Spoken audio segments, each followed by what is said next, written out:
Hello gamers and welcome to episode 401 of the Super Ultra Podcast Arcade for December 31st, 2022. I am one of your hosts, Daniel Nicholson, and with me is my co-host, Dominic Stallworth. What's going on this week, Dominic? It was going for a couple of weeks, man. Happy holidays, everybody. Hope everybody had a happy Christmas or whatever holiday you're celebrating, and Happy New Year, because by the time you hear this, we are in the new year, baby. We're recording on New Year's Eve in the afternoon. So, 2023 is here. Hopefully this will be a good year for all you people out there. So what we had for the past couple of weeks happened. I'm guessing you had a okay Merry Christmas, Daniel, a good one. I don't know. Did your daughter get things from Santa Claus? Santa Claus give her some gifts? She did. She got some stuff from Santa Claus. She got a camera. She likes that. He ain't give me nothing. That son of a bitch. Nope. Coal. Yeah, he gave me coal in my stocking. But no, yeah, that's great. So I was going to get right into it. I had a nice Christmas too. I mean, it was pretty good with being with the family and everything. You just hang out with your wife's family, right? Because you don't like you disowned your family. You disowned your family. Yes, I've disowned my family. I've exiled them to Florida. Yeah. All right. So that's it. You got any wrestling news? Anything big happening in wrestling?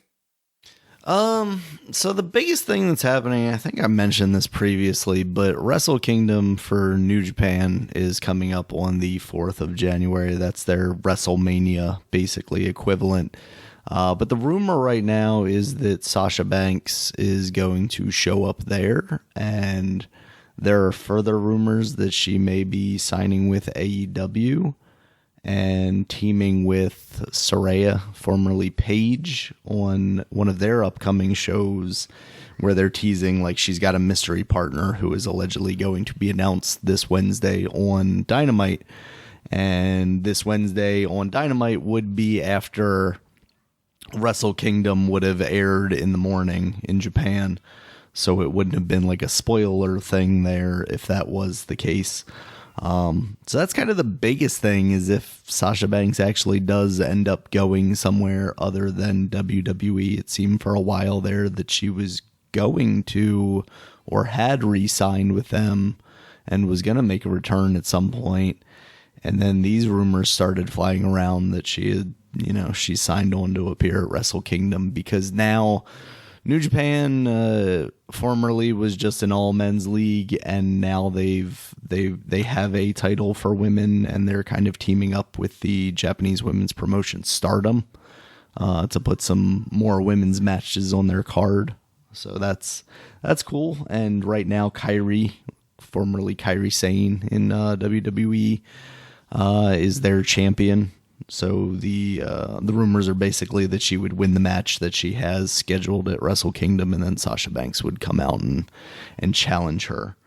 So I think that's exciting. The rumors that she would re-signed and was going back to WWE was kind of like the least climactic way for that whole walkout situation to end, it felt like. And hopefully if she does end up signing with AEW, they put some more attention on that division, because it's still one of the problems that they have. I mean, just in general, they're struggling a bit with utilizing all the talent that they have. And this is something WWE has done in the past, but now seeing that same thing happen again in AEW is kind of disappointing. It sounds like a lot of people's contracts for AEW are going to be coming up sometime this year. And I think it'll be really telling to see how many of the bigger names end up leaving and going back to WWE, especially now with Triple H in charge, a guy that some of them may have worked under in NXT and liked the way he ran his business. So I think that's going to be kind of the ever-folding story of this upcoming year is kind of what happens with all that stuff. And that's kind of the state of wrestling right now. I haven't really been watching a lot of the actual wrestling. I still keep up with AEW as much as I can, but WWE, it's really just I've resorted to watching clips on Reddit for the most part. Have you watched the what's his name? Ric Flair has a documentary out, I believe. Yeah, they just put a documentary out on Peacock that for him. I have not watched that yet. That's something. Thank you for reminding me. I need to put that on a watch list or something to try and remember. Yeah, because I want to watch that too. Did you ever watch the Big Show one? Not the Big Show. I said the Big Show. The Andre the Giant documentary. No, that's on HBO, right? I don't know if it's still up there, but that's what it was on. Yeah. Yeah. Because I don't know when I HBO, watched, man. Huh? I was just saying, fucking HBO, man, with all this stuff getting removed, like, even like Raised by Wolves, like we watched that first season and it was kind of wild, and I hadn't ever gotten around to the second season, but I've heard decent things about it. But now it's like, oh yeah, they canceled it and they're taking it off the platform. It's like, why are you taking it off? It's like, it's not. The show is so young. It's like why? Like, just because you canceled it, it's like, oh, we got to take it off now. It's like, damn. They're vaulting it. They're putting it in the Disney vault, Dominic. Yeah, because where else can you fucking watch it? Yeah, I don't know. I don't know if that's something that you can, like, buy through iTunes or buy through Amazon or something. Yeah, because I like that first season. Yeah, that first season was pretty good. My dad, I think my dad, he watched all of it. He liked it. But yeah, it was just such a different weird thing, you know, the like sci-fi, but with like these weird religious undertones and stuff. Yeah, I know they take, and then I think they took some, even I think Justice League cartoon and shit, and going away, and I was like, where are these DC? Because that was the whole thing. It was like, oh, the DC stuff is up there. It's like, now I can't watch it over because DC thing is, universe is still there, but I think it's just comic books. But yeah, that sucks with that whole situation there. Yeah. All right. I guess we get into what we were watching, and I really haven't been watching much. I know I see. Did you excuse me. You didn't watch none of the Santa Claus series? I watched the first episode and then I tapped out, and I think my wife watched the second episode after I went to bed. It seemed fine, but I was just tired that day. It wasn't like I'm done with this series or anything. Although there was some stuff like they were doing the whole like, oh, we don't call it Bad Kids anymore. We call it like, I don't know, something challenged or something like that kind of thing, like making fun of the way things are changing. And I'm just like, ugh, this is what? That's what we're doing here. What's wrong with that? It's just such like easy pickings kind of shit. It's so dumb. But wait a minute, but like oh, they're not bad kids anymore. They're behaviorally challenged. Like, I get what you're doing there. It's not clever. It's not clever. Yo, it's not. But I'm saying, you watch those Marvel shows. I don't get why you don't like that. Because I'm too progressive for it, Dominic. That's why. Oh. I'm too good for it. Oh, okay. Wait, you're too good. I don't get it. But the Marvel shows does something similar. Especially Hulk Woman. What was I mean, I said, yeah, She-Hulk. On the complete opposite end. I'm too liberal for it, Dominic. Oh, you think? Oh, okay. All right. I think the Santa Claus, the episodes I've seen so far, it seemed like it was all right, and I definitely thought it was up your alley because of what you've been watching. I don't know. It just felt like it was kind of the same thing, at least. But thing is, I don't know. From that show, I expect to see shit like that. The Santa Claus. Yeah. Nah, it felt like one of those movies. I didn't think it was bad. I think it's probably better than whatever that last one was, the Jack Frost one or whatever. I don't know that I ever really watched Jack that Frost one straight through. What was that? The one with Martin Short in it. The third Santa Claus movie. I never watched that movie. The only movies I watched was 1 and 2. I never watched When He Got a Wife. Mm. Oh, wait a minute. Was the wife one the second one or the third one? The wife, I don't know when the wife came into play, honestly. I forget. But yeah, or maybe I did see the wife. I forget. I know I didn't see Jack Frost. I didn't see Jack Frost. But but yeah, what I saw some of it I did like. But thing is, it's something with me. I don't like watching Christmas stuff after Christmas. So I just like if I miss it, I gotta wait till next year.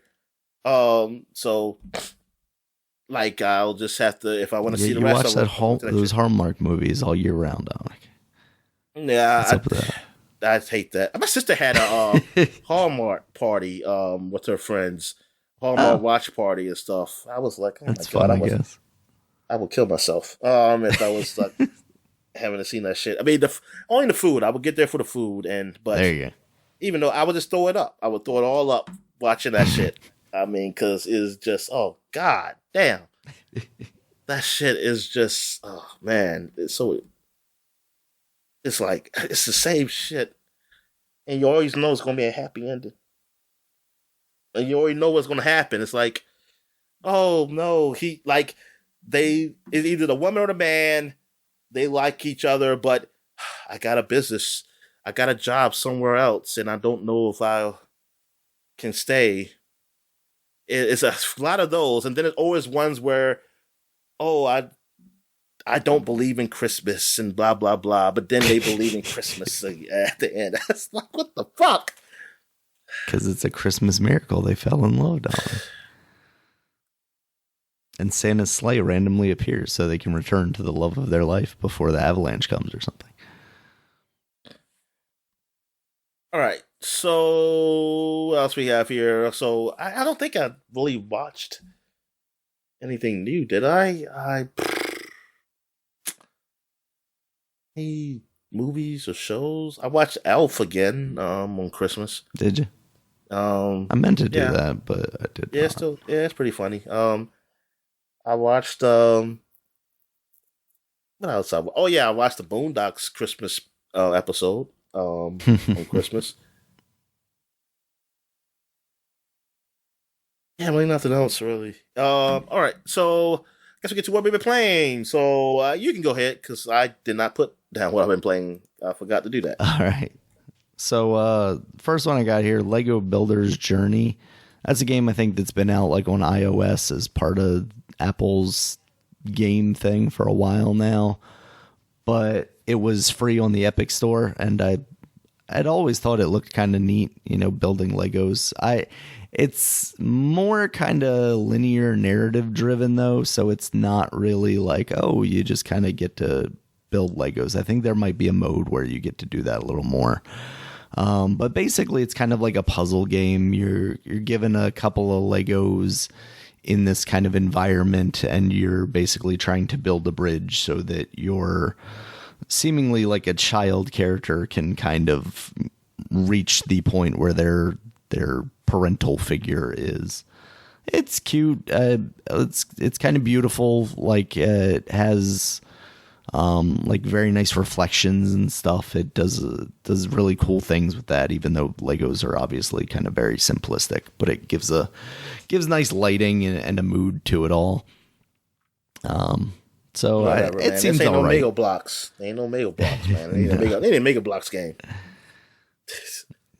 Who gets the Mega Blocks license, Dominic? Like what off-brand company Halo? can get the Mega Blocks? I mean, as far as like what developer would make that? Oh, what developer would make it? It's like a Konami thing. Konami. I don't know. I'm trying to. I don't know who would do that. Konami Mega Blocks, Metal Gear Solid. Maybe somebody 2K or something like that. Maybe one of those the guys who do Borderlands. I don't know. Yeah. Trying to think like what off-brand. I gotta think of that. All right. Yeah, but that seems fine. I wasn't like super into it, so I don't know if I'm really going to be too motivated to go back to it.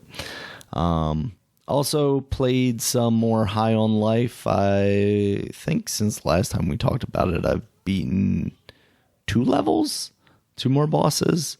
I've now got the gun that is voiced by JB Smooth from Curb Your Enthusiasm and many other things.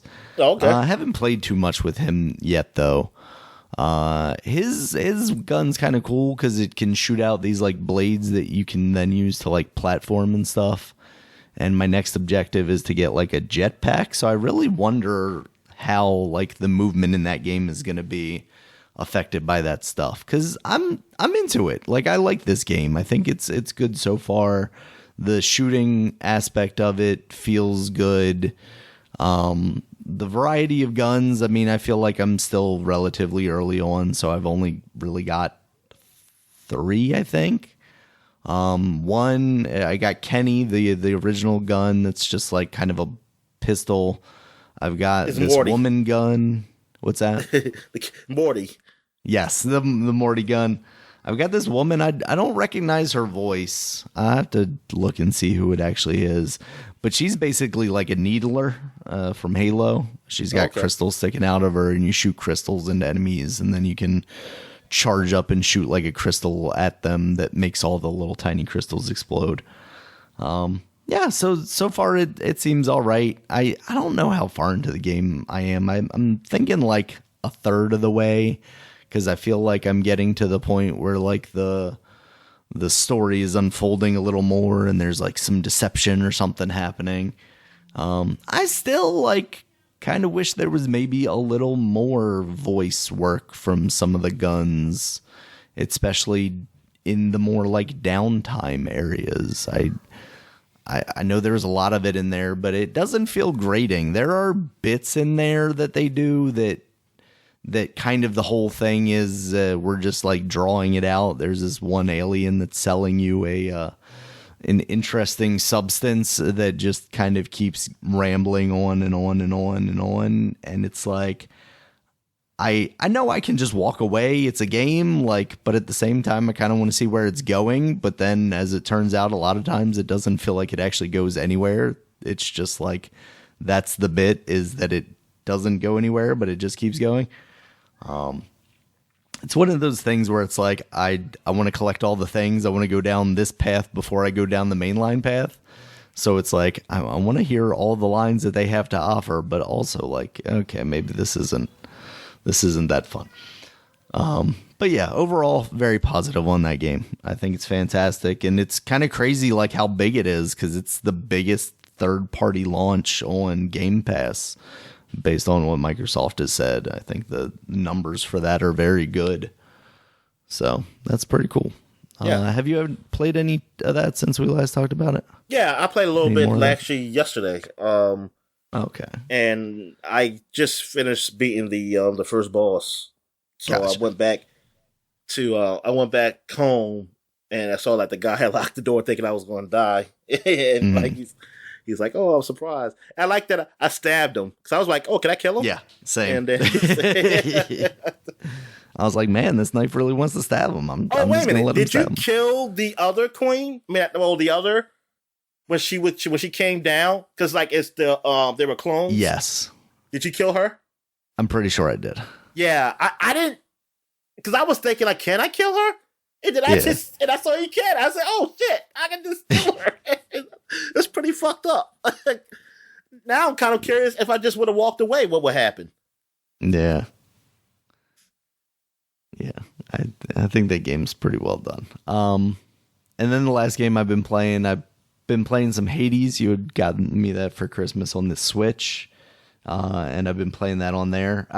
It lives up to everything that I've heard about it. You know, it got a lot of Game of the Year awards a couple of years ago when it released, and it's fantastic. A roguelike where, you know, you're basically in the underworld, you're trying to escape, and you're dealing with all the pantheon of different gods, and they give you buffs and stuff like that. I think it's really cool that it's all voice acted, and from what I've seen so far, it's very well done. It's a very well produced package overall. It looks really nice. I do want to hook my Switch up and play it on a bigger screen to like maybe appreciate the artwork a little more. But So far, I know originally, I think one of my concerns about playing it on the Switch when it first launched was that there was some like performance issues, but I haven't seen anything with that. So I'm guessing they had ironed all that stuff out with updates, which is good. So yeah, I'm really digging it. Yeah, man, that's good, man. I spent a lot of money on that game. All right, so what have you been playing, Dominic? All right, so I've been playing some more Tiny Tina's Wonderland. It's not really much new to say on that. It's all right. It's all right game. The problems I have with it is that some of the locations look too similar, or they might be hell, they might be the same location. Honestly, because there's like when I was going to a mining area, and it's it looked the same as another mine I was in, and it's like, hey, this just looks the same, and they reuse a lot of the same environments, and these are like the quick kind of stages, because like you go on a board just like Dungeons and Dragons, but there are areas that are really big and open that's just like regular Borderlands, but then they have it where, oh no, like a random attack happens, like somebody hits you and then you have to fight, and it's just the same looking type of village that you always fight in. It's like, come on, can you just have some different environments happen here or anything like that? So that gets a little old, but I mean, overall, it's fun. I like the dialogue. It's funny, and I mean, it's all right. I'm still at the very beginning stages. Haven't played a ton, but I played enough to really know how the game goes. Though I still haven't unlocked everything on my character. I still haven't unlocked all the gun locks. I only can carry 2 guns at a time right now, not 4.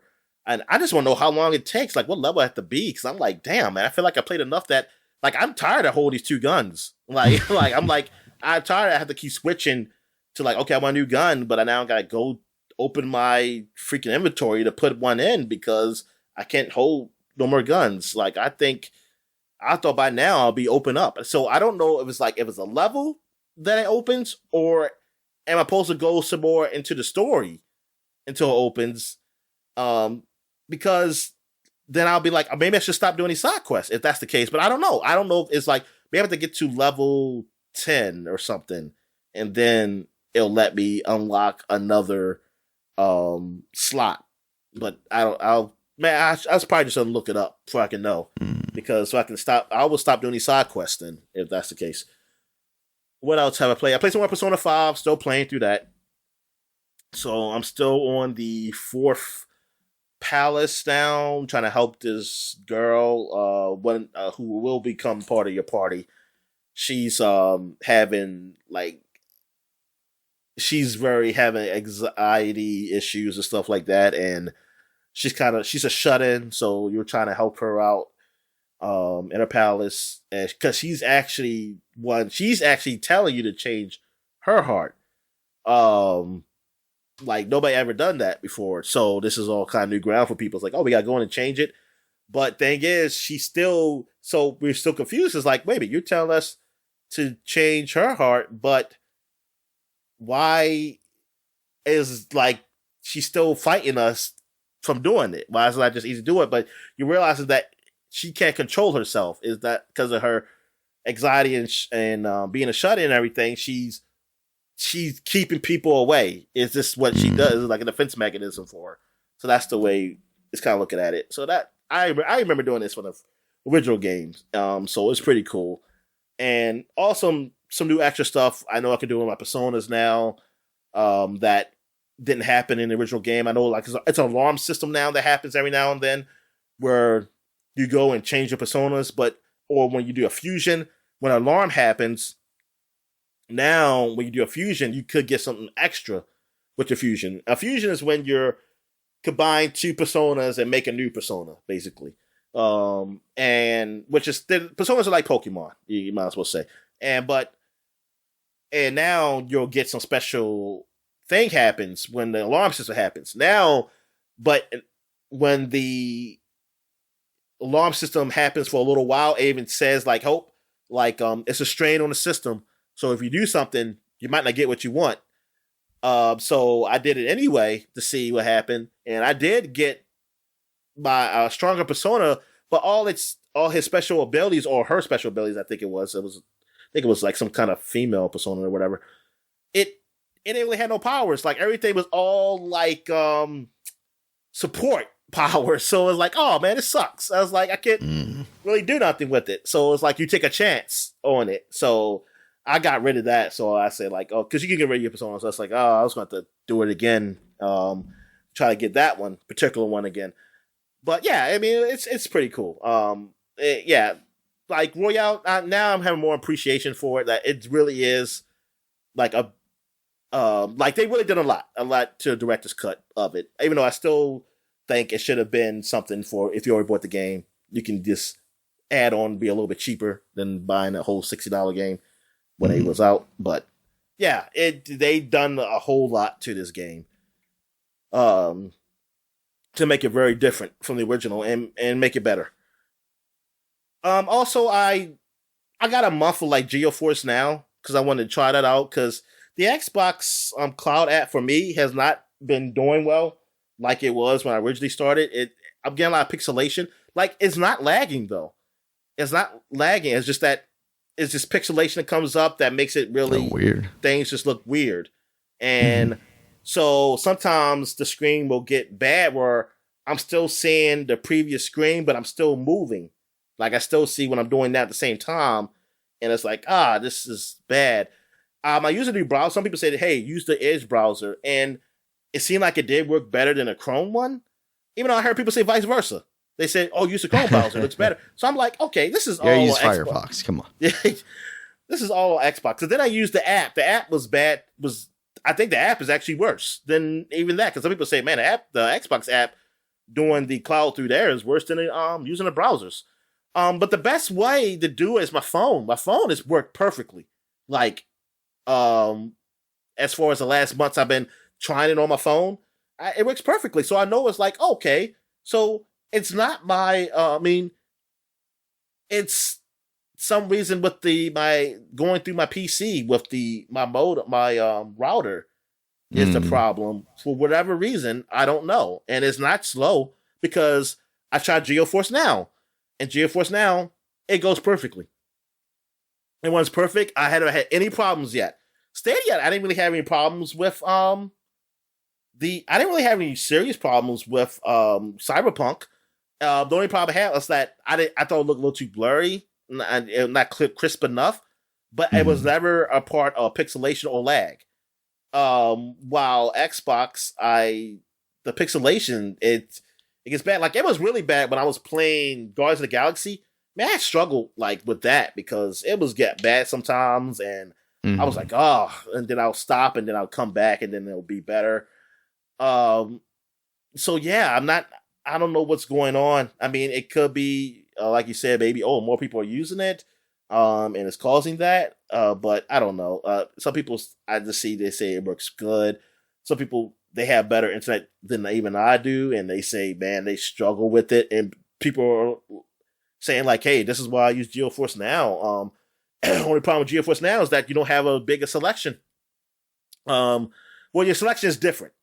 It's different, and then it's still not as many games as you want. You know, like it doesn't have all the games you need. Like Xbox and PlayStation have a bigger selection of games.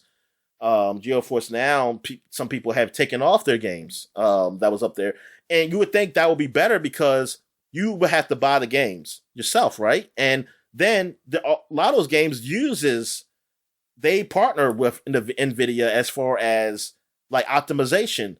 And you were like, hey, why not be just part of GeForce Now? But they don't. And it's like, dude, like, come on. There's no loss on your part because we had to buy your game. Yeah.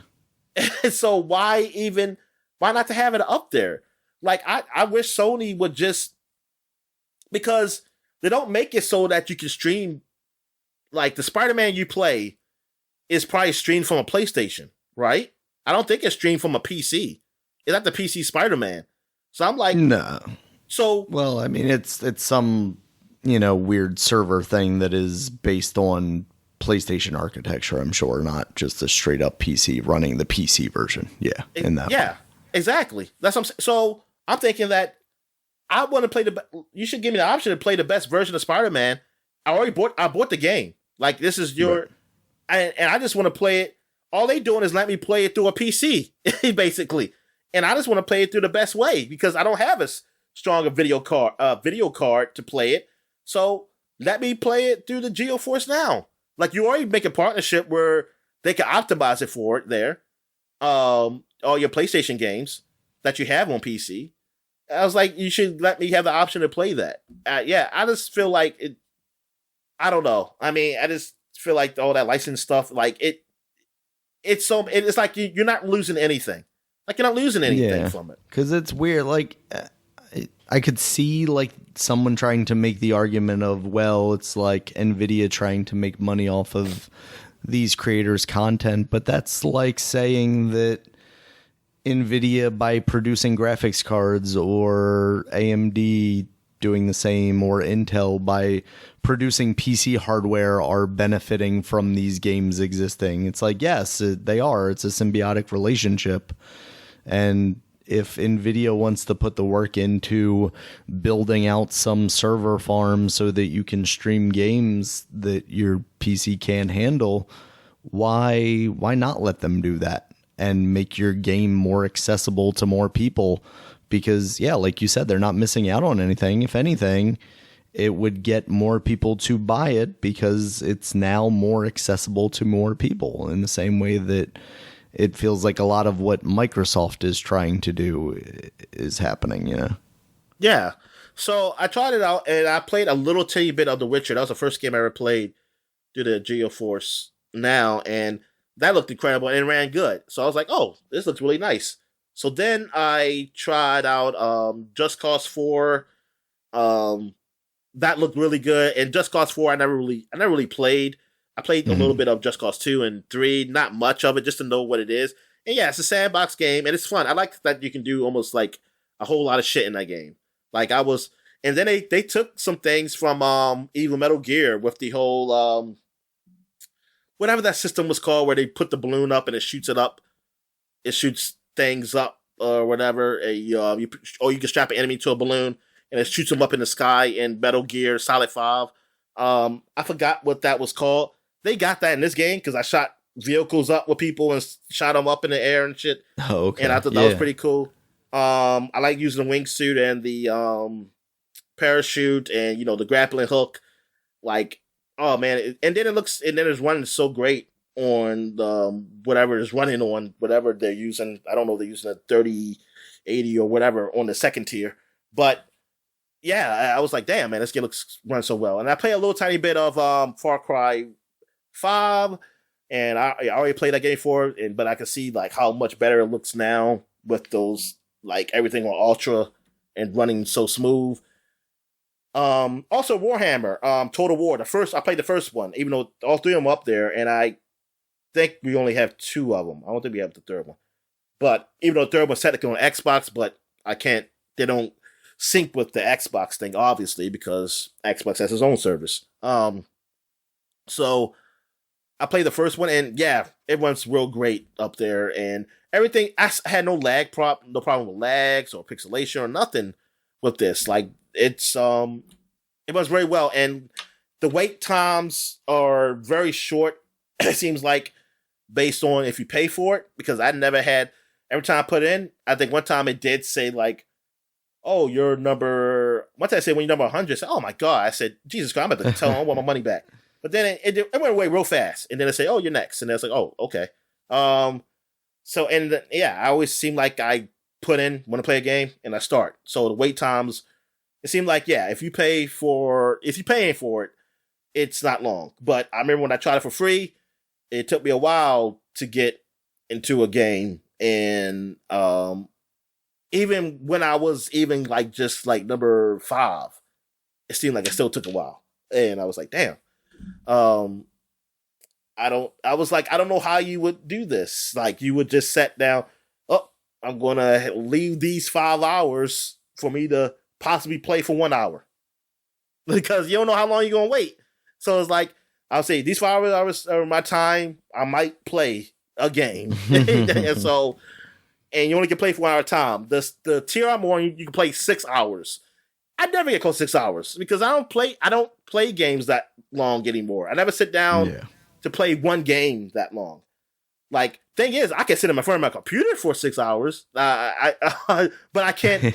But I'm not doing the same thing. Like, I'm not. I'm probably doing something else or watching. I might end up watching something like either a movie or TV or something, or looking at Twitter or something like that. But yeah, I haven't done a long game session in a long time. That's just like playing with my friends. I think, and that was probably during COVID, when like the midst of COVID, us playing Grand Theft Auto, and that's probably the most hours I played in one session, and even that was probably 3, and maybe at the most 4.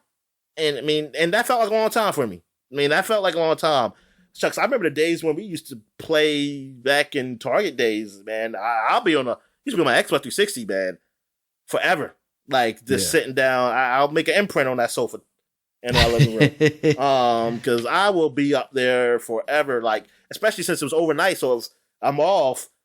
And like, it's like 10 o'clock or something. I wake up. I'll be up there until like almost like 6 o'clock in the morning, just playing that thing, and then I just go to sleep.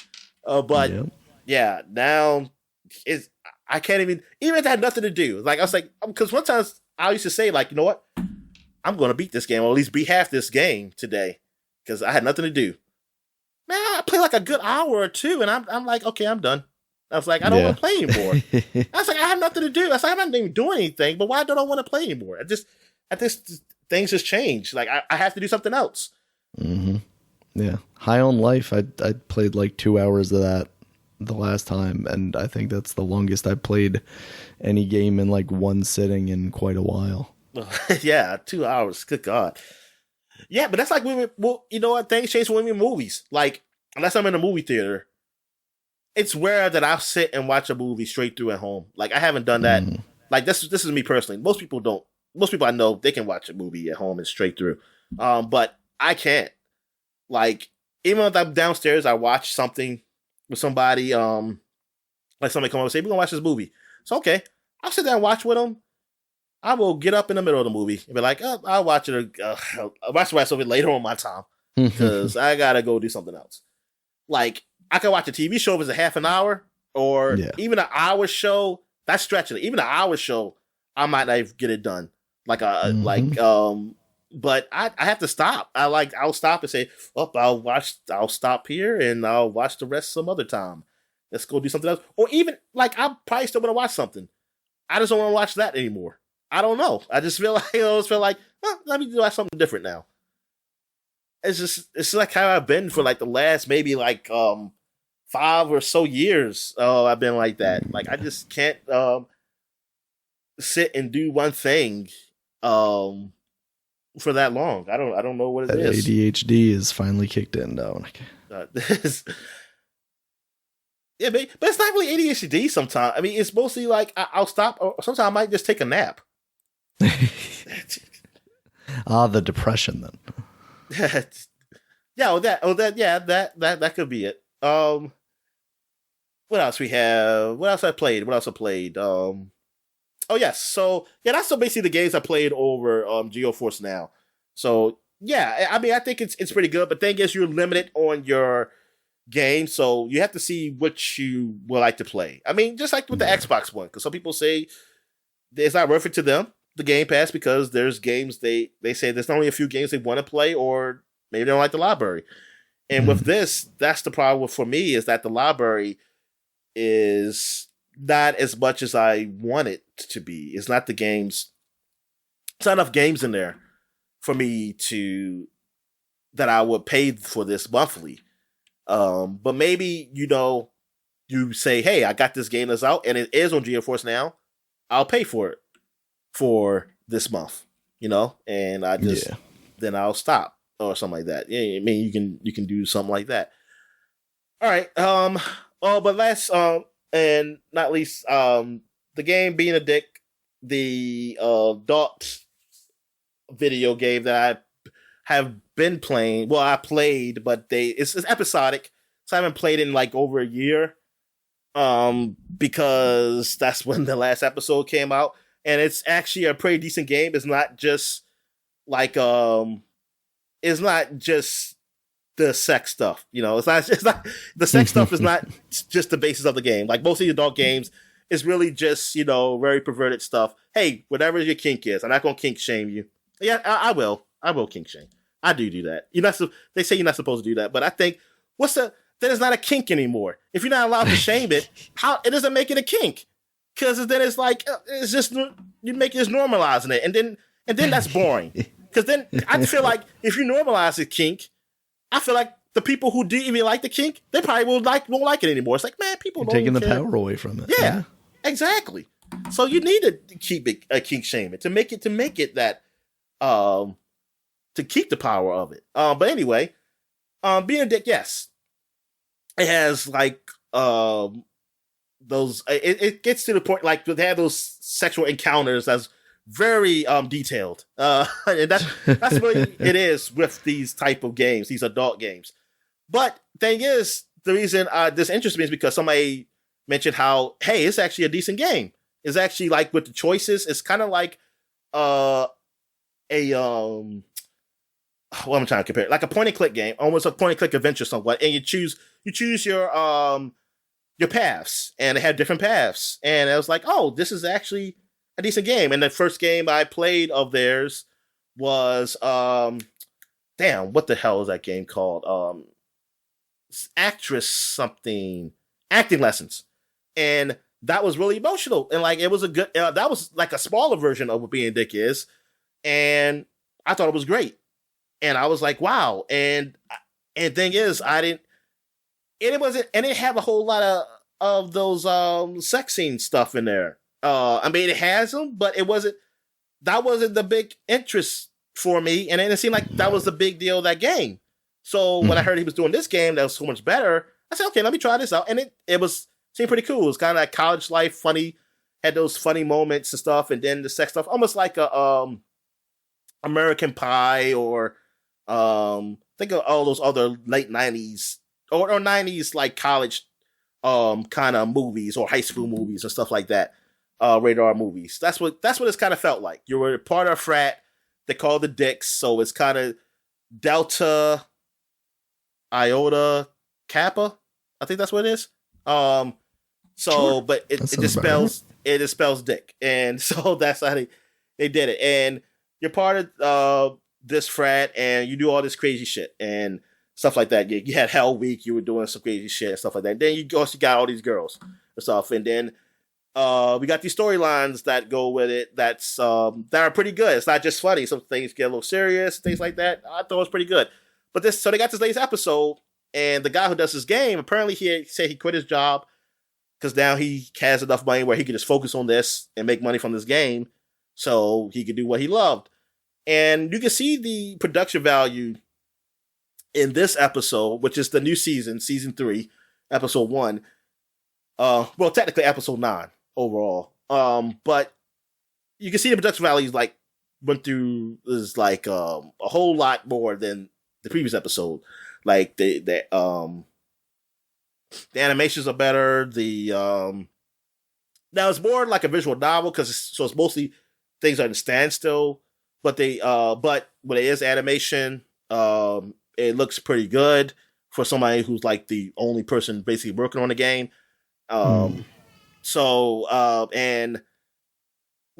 the story doesn't really progress with this episode. That's the only problem I have with it. It's dealing with a Halloween party. It has a lot of fun stuff to see and funny things to see and things of that nature. But the story doesn't progress as much.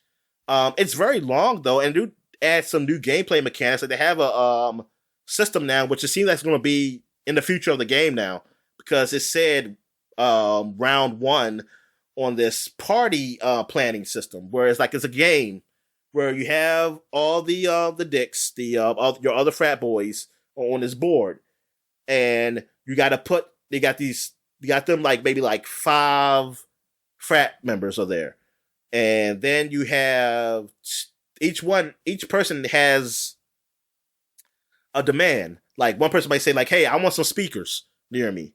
So then you have to click because you have a certain amount of money too. So you have these items like, okay, you want to put the music speakers near him, but in order you can put it near him, but the speakers are still grayed out. Then that means you need to have some music with them. So now you got to put the music icon next to the speakers so that the speakers can work. But that takes up another block. So it causes you're not going to be able to satisfy everybody completely. You try to satisfy as much as you can because you only have but so much limited space. Now you get some bonuses. Like the first bonus, you can choose any bonus at the beginning, what you want to do. I chose the bonus of with beer, I don't need cups. Because if you put beer near somebody, you got to put cups near the beer because you need cups for it. But I have it so that you don't need cups. So I can put beer near people without using a block for cups.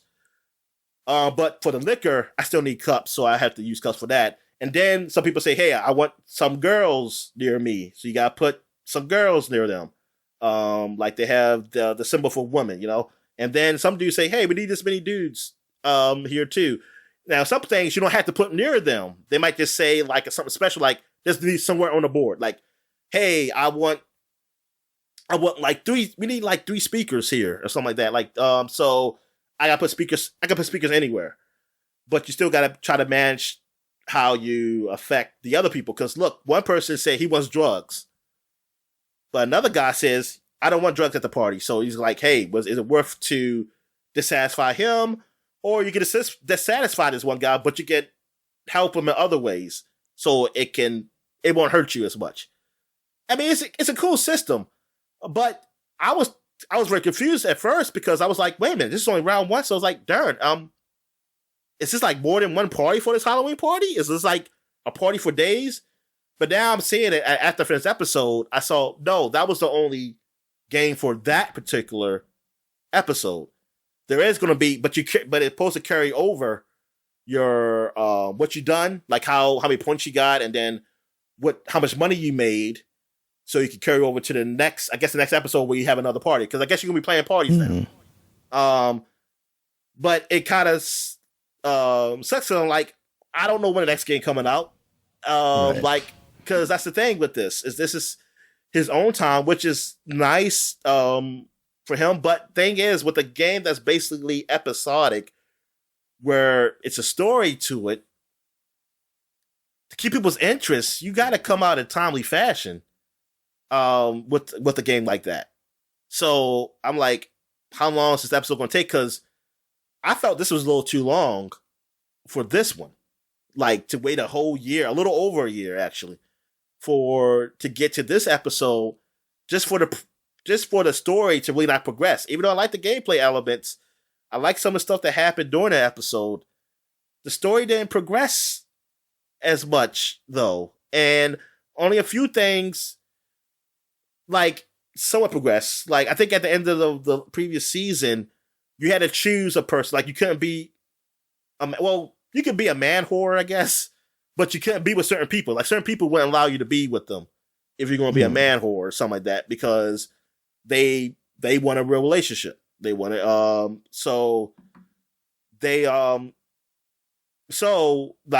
We had different storylines to go with that. Like, hey, relationship with this person, or you chose to be like, hey, I have no decision right now, and I don't want to be in a strong relationship right now. I can't. I'm still trying to figure myself out, and then you could choose that. So it's different paths, and it does changes what happened at that party, which I'll give it to him that he's done that. Which I'm like, look, but when there's a team of people doing it, I can see that, yeah, you could do that. You could do that Mass Effect stuff. Right. Because you got a whole big team. But you got one person, I see, like, even though I can see that this taking a very long time to make this for one person, but at the end of the day, it's not a lot because you're one man. You only can do but so much. And it sucks because, darn, you couldn't progress the story too much. Because, darn, if you was going to do that, then it'll be probably another year or so for you to work on this episode. So it's like, I hope maybe he'll find a partner or something. Because I mean, I think he already works with some other people, some third party people, just to do like the beta testing and all that stuff. So I don't know. I mean, we'll see. Because even people are big fans of this game.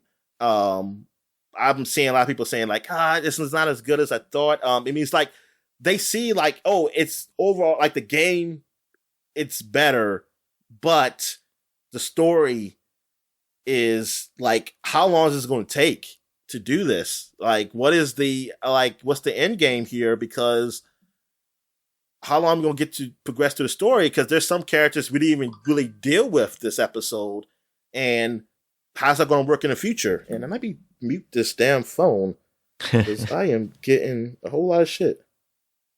What I'm doing, Daniel? What were we talking about? Oh yeah, talking about being a dick. Yeah.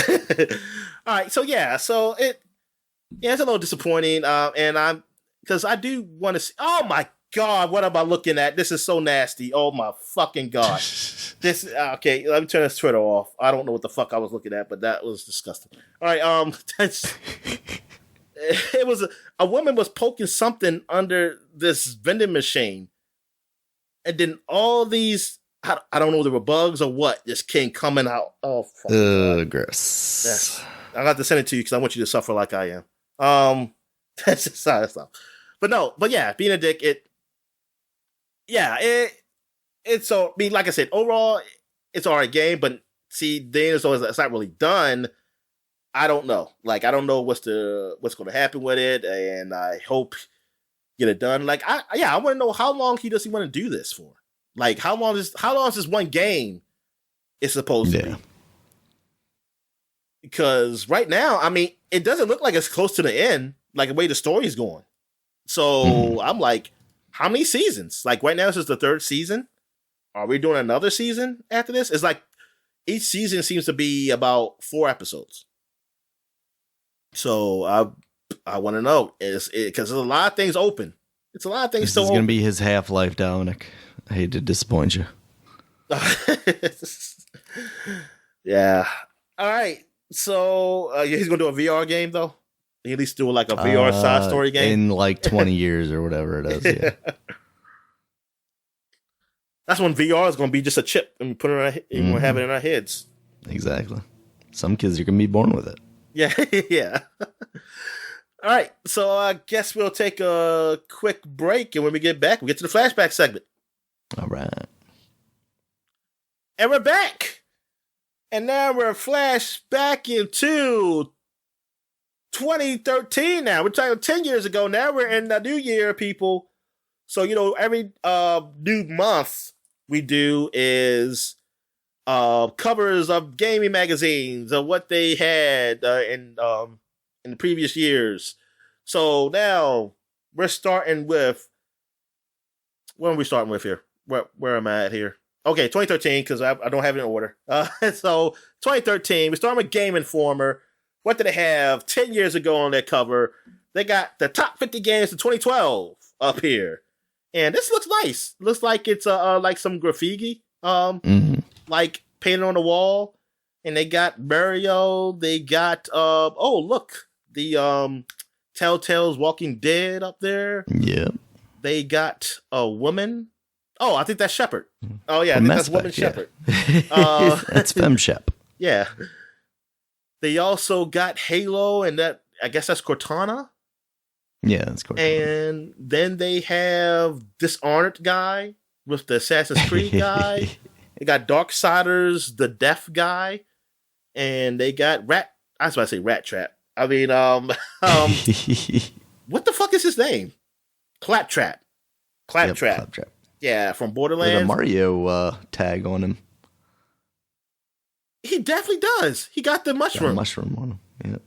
And then you got the alien from, I want to say, XCOM. Yeah, I think that's what it is. Because originally I was thinking it was like Destroy All Humans, but yeah, that's probably XCOM. And then you got also Half-Life. What the fuck is that for? And they got a question mark. Maybe Half-Life is coming, Dominic. Maybe the next year Half-Life is coming. Yeah. But yeah. Oh, so yeah, that looks nice. I like that cover. That's a pretty damn good cover. Oh, I didn't notice that. That's your game. what we call it with the guy upside down. What's his name? The little Fez guy. Yeah. Fez. Yeah. Yeah. All right. What else we got here? We got for 2013, Edge magazine got. Dang, once I'll come up here. Okay, here we go. Worst game ever. Dark Souls 2 on the cover. I mean, it's a pretty good cover. They got two of them actually.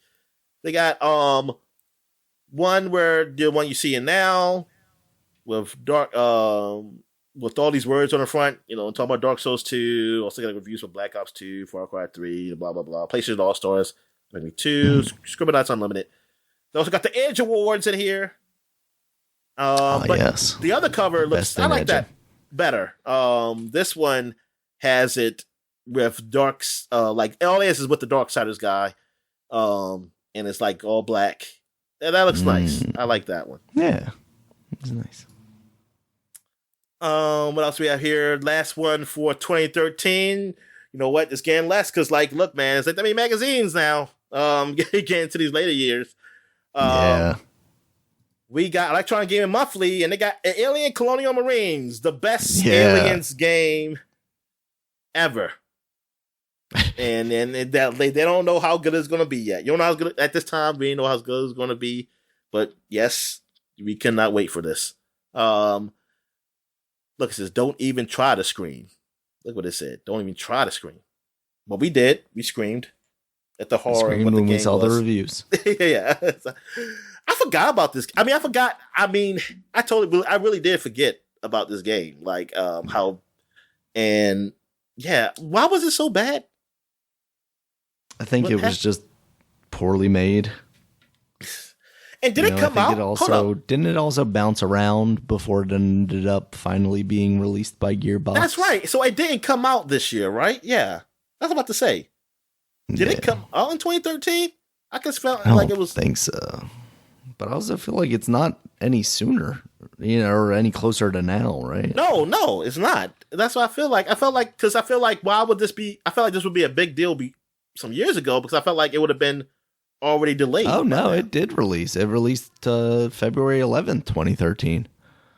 So maybe this was it did hey, bounce it's around, finally though. Releasing, and we don't know that it's bad yet, but our review in this magazine. Because I'm about to say, it did bounce because it was supposed to come out last generation.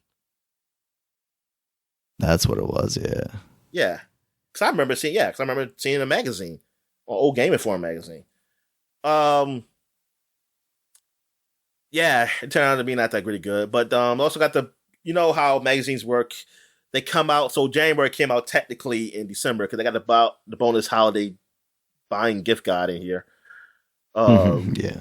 So you can use that as an excuse too. You're like, oh, I didn't get you a gift, man, for Christmas because this magazine didn't come out. I mean, I got the magazine in January. I didn't have a guide to buy your gift yet. Special issue 2013 preview. EGM's picks the top games of next year. They know the future. They already know the future. And an interview Hideo Kojima. Wonder if Jeff Keighley did that interview. Nah, he was with Game Trailers. I don't know if Game Trailers was with EGM. Is that where Jeff Keighley came from? Yeah, bonus round. Well, that's the first time I ever seen him. That's the first time I ever seen him. Was Game Trailers. Gotcha. He used a thing called bonus round. He used to interview people all across the media. I remember seeing Jeff Gerstmann up there. That's the first time I ever seen Jeff Gerstmann. Oh, okay. I didn't even know who he was. I thought he was a nice guy. And then I listened to Bonnie Gus. Oh, no, he's an asshole. So I was joking. He's a nice guy. But that's the first time I ever seen Jeff Gerstmann. Like, I did not know I didn't know where he was from. I know he was from GameSpot because that's what they said. But I didn't really know him. And then I didn't even realize that was him because I didn't remember his name. And then when I saw his face, like, wait a minute, that's the guy who's on bonus round. What else? I think, that is it for 2013. So now we're going back 20 years. 2003, the year I graduated from high school. So I was counting the months there. I was counting the months away. It's like, yes, I'm about to get out of here. About to become a man. And then I became scared. But what we got here? We got PC Gamer. We got Darth Vader on the front for Star Wars Galaxy. This is before Knights of the Old Republic. Or the Old Republic, because they weren't the Knights. Yeah. But this was the first MMO RPG in the Star Wars universe. This was a huge deal. This was like, yes, we got EverQuest with Star Wars, and I mean, and it was big, and like just thinking about like, I'm surprised it got canceled. I mean, it was Star Wars. Like, how did it get canceled? Like, what happened? Yeah, I don't know. You don't want to answer the question, Daniel? Sorry, I got distracted. Can you repeat your question? I said, how did it get canceled? Like, how did this Star Wars go away? Like, it's Star Wars. It is MMO. Like, what happened? It got too woke, Dominic, or didn't get woke enough. No, but to say the woke stuff didn't happen yet. No, I think it was just, World of Warcraft had come along and kind of eaten all of the MMO's lunches, and all of them kind of faded away. And wasn't that also around the time that like Disney didn't want to? Well, Disney didn't own Star Wars at this point yet, right? No, because that's. I mean, they do. Old Republic was the one. They came before Disney bought out too, right? And then that was the question. Was about that. I wonder if it just cost too much money and there weren't enough players to make it financially worth it to them. Could be, but also it was Sony that owned this too at the same time. And that's what it was, Sony. I so forgot it could be about that. Like money. Sony making MMOs. So I mean, Sony. They had that. EverQuest was under Sony too, wasn't it? Yes. Yeah. So, and they had, I think, one of the Planet side, they thought was under Sony. They had I think so. They had quite a few under their umbrella. Yeah. As far as the online. I'm curious, like, what exactly was it like that? Yeah, they couldn't keep it financial. I mean, like, come on, it's still Star Wars. I mean, compared to right. Yeah, compared to other MMOs I see around, because Warcraft been around, they still happening. They're still making money. So I'm guessing, what didn't they do? Like, that make it so that they couldn't be around anymore. Yeah. But when this first was announced... apparently it ended because of a contractual relationship. Oh, basically. So that's why. Okay. That's what the chief exec at Sony Online of Europe said. It was time to turn it off. We had a contractual relationship that ended in 2012. The Old Republic launching a bunch of other business things with LucasArts. Yeah. So that's what it was. They killed it. Damn shame. Yeah. Damn shame. I wonder why they weren't... Well, I guess if they had like the Old Republic in the works, that's why they wouldn't have, re-upped that negotiation. Yeah. Or, that contract, rather. That's kind of fucked up, too, man. It's like BioWare said, yeah, fuck them. We're doing our own thing over here, so we don't need to keep helping you guys. But yeah, I mean, this is like a huge deal. You can be like... I think here, in Star Wars Galaxy, could you be the actual characters? I don't think so. I think you created your own, but like you could create a Boba Fett looking character because you could create a Mandalorian bounty hunter. And this is still before the days of like voice acting in MMOs. That wasn't a known thing until Star Wars Old Republic came. That was the first one. Yeah. And honestly, I think is there voice acting in Elder Scrolls Online? I want to say yes. When I tried it. So, yeah. But yeah, that was always sort of turn off for me that there was some voice acting in those things because after playing like regular RPGs, when they finally got voice acting, and I played this, I was like, I'm reading, I was like, but I know that the whole thing is to play with people, but I didn't have friends. My friends didn't have PCs to play games like this, and they didn't ever play games like this. So it was like, so I was never going to get into this. It was never a way for me to get into this stuff. What else is on the cover here? They got Metal Gear Solid 2 Substance. The best version is on PC. Boo!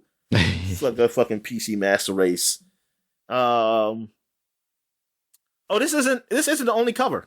Apparently, there's a Bounty Hunter cover. There's a Jedi Knight cover. and there's a Wookiee cover. We know which one's the best. Yeah. Give me them Wookiee cookies, Dominic. All right, what else we got here? We got Game Informer in January 2003. I had this cover. I had the magazine. I stole the cover. I took the cover when I was in just ripped it off. GameStop. Yeah, I was like, give me this cover. Yes, I had this magazine. They're gonna do this eventually anyway. The Fable Project Eagle becomes Fable when we finally get the name of the game. And yep, I was so jealous of this game, Daniel, because I was like, oh my goodness! I was like, this game, you can be a child and grow up and have a family and leave them and come back and see them grown up. You can grow old. I was like, wow, man, this game. An apple seed, come back and it's a tree. It was something. Yep, and exclusive details on the Xbox's most anticipated RPG. It was, and this just to come out, it was a good game. But it was nothing like I thought it was going to be. It was nothing. I was at the 11th annual Video Game Awards. They show their best games of the 2002. Square and Enix joined forces. There you go. That's wild. This is where the merge happens. It's happening. Square Enix. This is where Square Enix first came together. I did not really know Enix, so I just heard Square taking over. I was like, okay, who cares? So long as Final Fantasy's still there, it doesn't matter. I don't know what the fuck a Dragon Quest is. So I was like, I don't know what the fuck that shit is, but whatever. So I was like, yeah, good for them. Two RPG giants become one. And it seemed like it's big a deal to me because I didn't really care about Enix games. But now looking back, I was like, man, that's a huge deal. And I actually enjoy some of the Enix games more than the Square games. Excuse me. Also, Game Boy Advance player. Game Boy Advance hits the big screen. Heck yeah. What was this? That was the add-on for the GameCube that you could put Game Boy Advance games in. That's right. So basically like the Super Game Boy on the Super Nintendo. Yep. We got Splinter Cell, complete 6 pages of strategy. They can teach you how to play stealth and everything. Over that crappy stealth game. No, it's not a Metal Gear. Not as good as Metal Gear. So over. That's why you needed 6 full pages of strategy so you could get through it. Over 675 secrets for Mortal Kombat. Good God, what the hell? Also 5 for GameCube. This is Capcom unveils new games for 2003. This is when Capcom was like really getting big on GameCube, and I was pissed off with this too, Daniel. Including Resident Evil 4 and Killer 7. I was like, why did they get Resident Evil 4? I said, God damn it, sons of bitches. Now it's on everywhere. Everything. Yeah. Till this day, it is on everything. Yeah, till this day. Yep. And Killer 7. I used to thought that game always looked really good. It did. And I never played it. I never played either. And because I saw reviews. The reviews was like 7. So 7s were like 0s to me. They were like 5s. 5s to 0s. So I was like, I didn't want this game. Yeah, because I thought it was going to be like a really big hit game or something because they kept talking about it all the time. And this weird like linear on rails almost shooter thing. Yeah, you tell me, Daniel. I still to this day don't know how that game plays, honestly. It's funny because I still see that on sale too because it was like, hey, Steam Deck verified Killer 7. I'm like, really? All right. So now we're going to the unofficial PlayStation magazine. And in 2003, and they got Resident Evil Online. This is when Resident Evil finally goes online. You play with people, and it actually got okay reviews. It wasn't horrible. I mean, it wasn't great, but it was something different. Especially it was like for PlayStation like 2 online, like people doing that. It sounded like a all right premise. Like, even though I had no idea, I just couldn't see how you do this because I wasn't really into online. So I was like, I don't know how does this work. Now, I mean, I can definitely see how it will work, and I think it's like, hey, I guess it'd be all right. But I was excited just because I was a PlayStation fan. It's like, hey, we got this. I can have 4, but we got Resident Evil Online.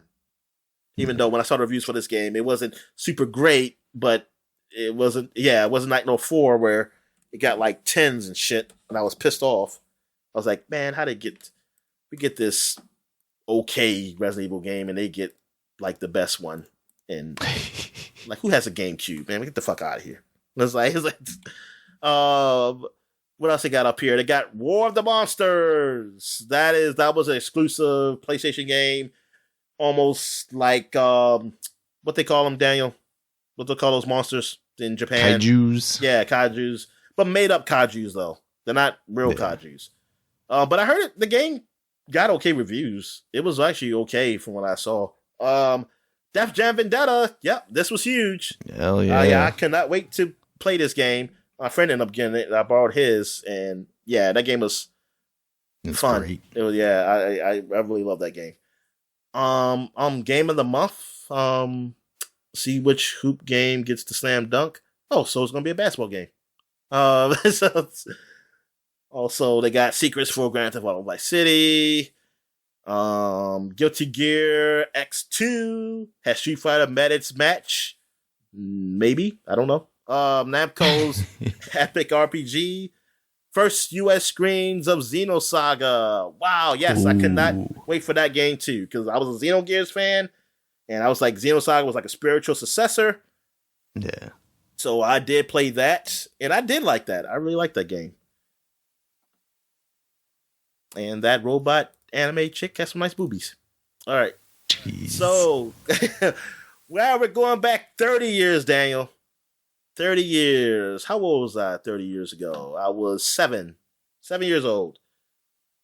And we got on this Game Informer cover, Mega Man 5 on the cover. Yeah. And who's that behind him? Is that Proto Man? I don't know. That is Shooty Gauge Man. Okay. Oh yeah, that is Proto Man on the the back. Yes, back I was right. In your face. Yep. 1972 to 1992. Look back at the first 20 years of video games. Jesus Christ. Look, they're going back. Battle Clashing, Android Bashing, Cybernetic Section. So I'm guessing Mega Man is going to be in that section. And and announcing the first annual Game Informer Best of Awards. Wow. So this is the first one. Let's say the first one. I mean, the best of. But I sure they did Game of the Year awards before, because that's its 11th annual on the other one. And this is, yeah. So it must have been, maybe this is something else. Maybe they added more awards to their thing, whatever. I don't know. We need to do a fact check on this. Let's get the people, get the interns on this, Daniel. What else we got here? We're going to Game Pro. And they got the Battletoads on the front. And they got a big giant sticker covering up the title here. So I don't know what it says behind here, but it says free giant Battletoad poster inside. So they're, gonna get that free poster. And you got free pull-out section for Street Fighter 2 also inside. For Street Fighter 2 Turbo. And you got a lot of reviews on Hedgehog 2, Teenage Mutant Ninja Turtles, the Hyperstone Heist, which is the bootleg of the Chosen Time, that's the one I played though, because I sing in Genesis. Flashback Road Rash 2 Super Battle Tank, and also Cybernator, Wing Commander, Dragon's Lair. Dragon's Lair was on Super Nintendo? I guess. Darn, what the fuck does that look like? Busby Claws Encounters of the Third Kind. Whoa, I don't remember that subtitle. Mario Paint, RoboCop 3. Oh yeah. And you got Mega Man 3. I'm not gonna name all this stuff for there. Mega Man 5, Tiny Toons, Cartoon, Workshop, Batman meets Radioactive Man. Radioactive Man? Who the fuck is Radioactive Man? Oh, Bartman. Bartman. Oh, I said Batman. Okay. I was about to say. All right. Overlord. There is an Overlord, but that doesn't come out until like 20 years from now. Overlord is this. No, that was based on this, Dominic. You didn't know about the origins of Overlord. No, I did not. Young Indiana Jones. I remember that show.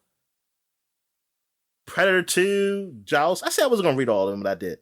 All right, so the latest CD games. Oh, Daniel, there are games on CDs now. Yep. It's amazing. Wonder Dog. I remember Wonder Dog. I remember reading it. I mean, I was reading about it, but I never played it. Cobra Command. I don't think that is not based off of G.I. Joe. No, probably not. The Turbo Super CD, whatever the fuck that is. Dragon Slayer, Forgotten Worlds. Look, they already got this. Listen, on the bottom right here, it says Special Battletoads pull-out section. Yes. Oh, well, it's not a poster. Okay, it's just a pull-out section. Okay. Yeah. All right, I was about to say. Because when you're dealing with Toad and Rash, you got to pull out, Dominic. All right, GamePro TV is still going, Daniel. And it's on cable. Didn't know it ever began. All right, so what else we got? We got one more. We got the last one we got here is EGM Magazine, and they got the Teenage Mutant Ninja Turtles, Hyperstone, the Sega Genesis Turtles game on the front. This is when they shrunk New York City. I don't know what the Hyperstone was. I forgot. It's some type of stone. Maybe that's the stone that did shrink New York City. I have no idea. Also, apparently there's a Wayne's World game. I don't know what the fuck that's up here. It's like Swing. It's Wayne's World. That was good. And Bubsy, One Cool Cat. I don't know why people hated him, man. They seemed to love them back in the day. At least the magazines did. Magazines did. They paid a lot on ad money. EGM previews Alien vs. Predator. Oh my God, Daniel, look at this. This is like 20 years before the movie. Addams Family 2. Cool World. You remember Cool World? You don't? Oh my God, Cool Daniel, that was a movie. So. That was a movie. It was like more of a, I don't know if it was rated R, but I know it wasn't for kids. It was like Roger Rabbit, but more adult Roger Rabbit. Oh, okay, yeah. I have heard of that. I don't think I ever saw it. Was Brad Pitt in there? Was that Brad Pitt? Let's see. Yes, it is. Yeah. Kim Basinger, Brad Pitt. Basinger, yeah. That's when she was with whatchamacallit? Alec Baldwin. Vikings. This was the prequel to the Assassin's Creed one. And yeah, that's basically it. All EGM reviews, Cybernator. God, the days. That sounds very early 90s, 80s. Yes. Chester Cheetah, there you go. That's the game of the year. Mm-hmm. T2 Arcade, I had this game for the Sega Genesis. Pro QB, and I guess that's be Pro Quarterback, and the Jetsons, the game, and X Zone, whatever the fuck that is. And that is it for covers for the Flashback segment. But yeah, so since we're at the end of the year, I like to go over the game of the years from the past. What were the top games that people rated back in the day? So we're going to start with 10 years ago, 2012. And we're going to go through this is the BAFTA Game Awards. It's the British Academy Game Awards. Oh, the fancy awards. And for 2012, they gave the Game of the Year Dishonored. Dishonored won Game of the Year. Checks out. Arcane Studios. So good for them. Then the Czech Republic had one Game of the Year awards, and they had two of them. Dead Trigger, made by Badfinger Games. These are all Czech Republic games, I'm assuming. I'm going to say which I'm sure was developed in the Czech Republic. Then Botanicula. I know is Bunnicula, where the bunny is a vampire. Oh, yeah, I remember Bunnicula. But this is a Botanicula. It's like I guess it's a vampire plant. Yeah. But I don't.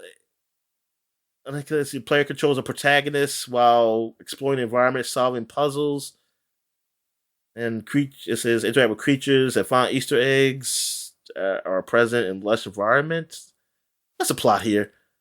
Follows the adventure of a botanical creature named Mr. Lantern, Mr. Twig, Mr. Poppyhead, Mr. Feather, and Mrs. Mushroom, who are trying to save the last seed of the home tree from evil parasitic creatures that have infested their home. So I guess maybe you control all of them at the same time, or do you pick one, or they just follow you? I don't know. Maybe they follow you like Pikmin. Yeah. But this was on iOS and the PC. And it got good reviews, actually. It got 82 on PC, 88 on iOS, and Metacritic. So good for that. I learned something. Well, they won the Games of the Years. Oh, Dead Trigger. Let me see what Dead Trigger looks. That's on the App Store too. And I remember seeing this on my Android one time. I was looking at games. I can't be surprised that there's a game called Dead Trigger on a phone. Yeah, it does sound like definitely a phone game. All right, now we go. The most generic name. It definitely, yeah. Dice Awards. The Dice Awards. So excuse me. Oh yeah, the Czech Republic. You know what? No, I didn't do the BAFTA. The BAFTA 2002 awards. I'm sorry. Let me go back to BAFTA. And oh my god, my phone's going crazy again. It's all your Dead Trigger notifications. Yeah. Yes. So I did the 2012. I meant to do. I got to do 2002. So 2002. This is when they broke it down to actual platforms. So console. Halo Combat Evolved won in 2002. And handheld, SMS Chess won. And darn, of all the handhelds, this the one that won? Damn, man. The Game Boy Advance didn't do shit. They ain't have shit to go against SMS Chess. Nope. SMS Chess.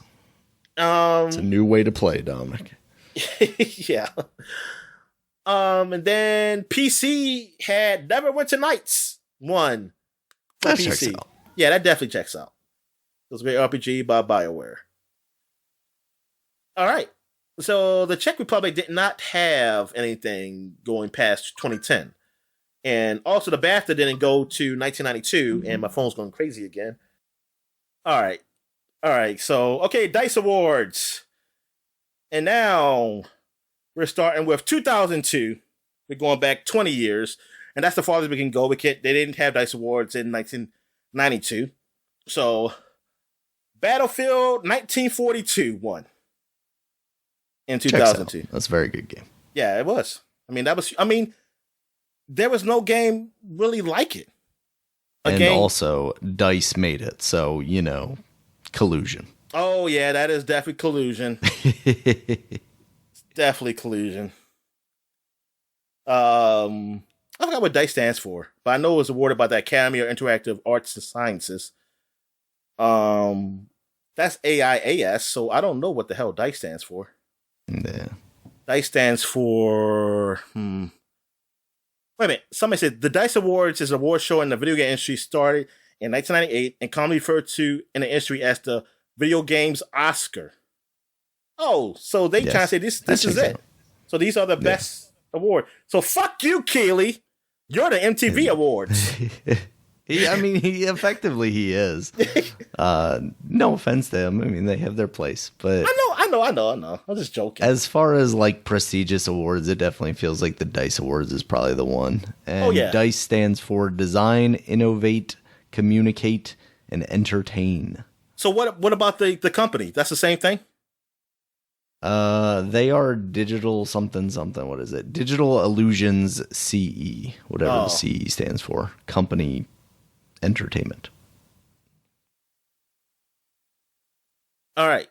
So good for which is funny because Halo won in 2005. But it didn't win till we do this every year. It's one of those things where it's, like certain the month, companies right? do theirs and because prior to the month Halo didn't make the cut. So it made the cut for 2002 for the BAFTA. Because the British have a different calendar than we do.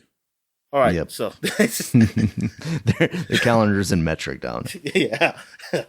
All right, so 1942, yes, Battlefield 1942, that is, And that's unfortunate because I think that probably would have won the BAFTA. Maybe. Yeah, because they don't feels win. very British. Exactly, that's what I'm saying. I would think that probably would have won, but Halo killed it. All right. Now we're going to we're still in dice, but we're going to 2012 Journey won. Hell yeah. Game of the year. That definitely feels like a dice. Yeah, this definitely is the Oscars of the Game Award. That's definitely that is the period piece of video games. Yeah. It inspired emotion. So what's the very good game. What's the Golden Globes of the Video Game Awards? Something that does mobile games only. All right. So now what we have here? Oh, there's something where the Electronic Gaming Awards, formerly the Arcade Awards. This is it was held in 1980 and were announced annually by Electronic Games Magazine since 1981, covering several platform categories. It stopped in 1993 though, which is last year. But so that means we still can do 1992. And I guess technically we do 1982. Let's do 40 years ago, Daniel. Oh no. 40 years We've ago. gone too far back down. They broke it down to arcade. Arcade was Star Wars. Star Wars Arcade won. I believe that was that a shooter? Yeah. And man, it is old. Wait, what year are you talking about? 1982. 1982 is Tron. Oh, my fault. Oh, I look at 1984. My fault. Yeah. Tron. Jesus Christ. Tron. So do you go into the game just like in the Tron movie? Yep. I think, it's the movie based on the game based on the movie. Did they like release at the same time or something? Because I feel like it's like light cycles and stuff like that mostly. I don't know. I have to see a video of it. Discs of Tron is the one I feel like I remember more, and it's like it's almost like Pong, I guess. You're throwing the discs around, but if that gameplay is not in this one, I don't know what this one is. Well, the movie it came out the same time as the movie because the movie came out in 1982 also. Okay. See, gameplay in general, the player controls Tron either in human form or piloting a vehicle using an 8-way joystick for movement, a trigger button on the stick to fire or slow down the player's light cycle, and a rotary dial for aiming. A rotary dial for aiming. The goal of the game is to score points and advance through the game's 12 level. Yeah, that sounds like a video game. All right, thanks a lot. Yeah, I see the life cycle stuff right now, and I'm seeing also the human stuff too. And were these spider monsters in the movie? I don't remember. From a little bit I did see of the Tron movie. Yeah, it's been so long since I've seen that. But yeah, so that one for best arcade game. Then standalone was Galaxian. Galaxian, I think. Yeah. Which it's a shooter. It's one. I mean, everybody's seen this game. It's a fixed shooter. Basically. Before they did what's the hell bullet hell shooters? This is like before bullet hell shooters. Yeah. Then the console, which I don't know what consoles is. I guess what is this? Atari or something, or maybe and television. I don't know. Demon Attack. Yeah. Commodore 64. It came out on the Atari 2600. Apparently. Yeah, that was it. And then David's Midnight Magic came out on a computer. That sounds very nasty. That sounds like that is the precursor to being addicted. Yeah. What the heck? As it turns out, it might just be like a Broderbund. Broderbund is something I used to see all the time. Is that still a company? What is that? Broderbund, the company, they're developers and publishers of games. I used to see that all the time. I remember in computer games when I was young. That company's name. Okay. And are they still? Nope, they went defunct in 1998. Yeah, so that's it. So the only game I really know is Galaxian, honestly. Yeah. now we go to 1992 and Street Fighter 1. So Street Fighter 2. That checks out. Yeah. I mean, that game is awesome. I mean, that's still, people still love that game. I mean, that's some people still like that. That's one of their favorite Street Fighters. At least for me it is. Yeah, fuck this new Street Fighter stuff.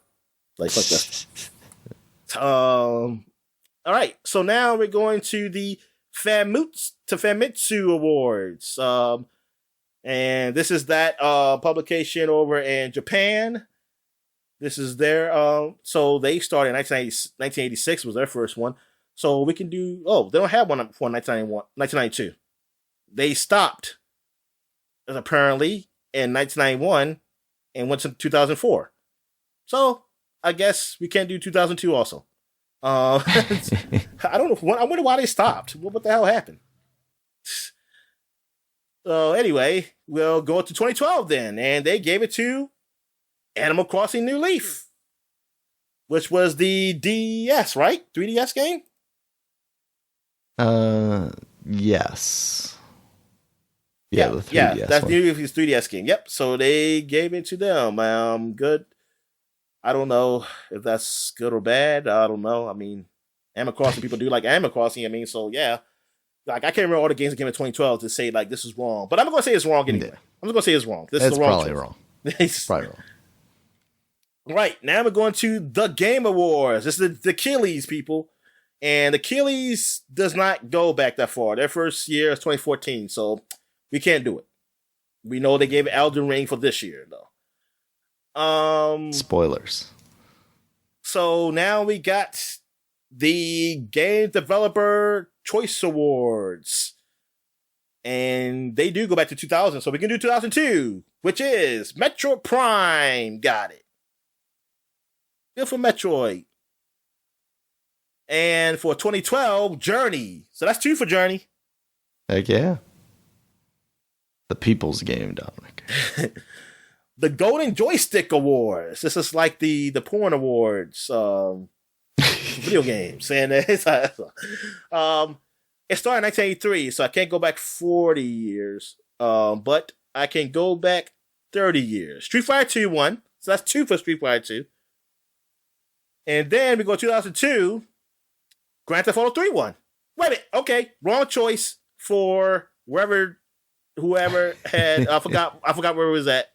But if you did not pick Grand Theft Auto 3, it's wrong choice. Well, actually, you know what? Like we said, because technically Vice City came out in 2002. Right. So, and which, I mean, spoiler alert, next year that will win, but y'all won't remember, so it'll be new. I won't remember. It'll be new to me. Yeah, it'll be new to me too, because I won't remember. All right.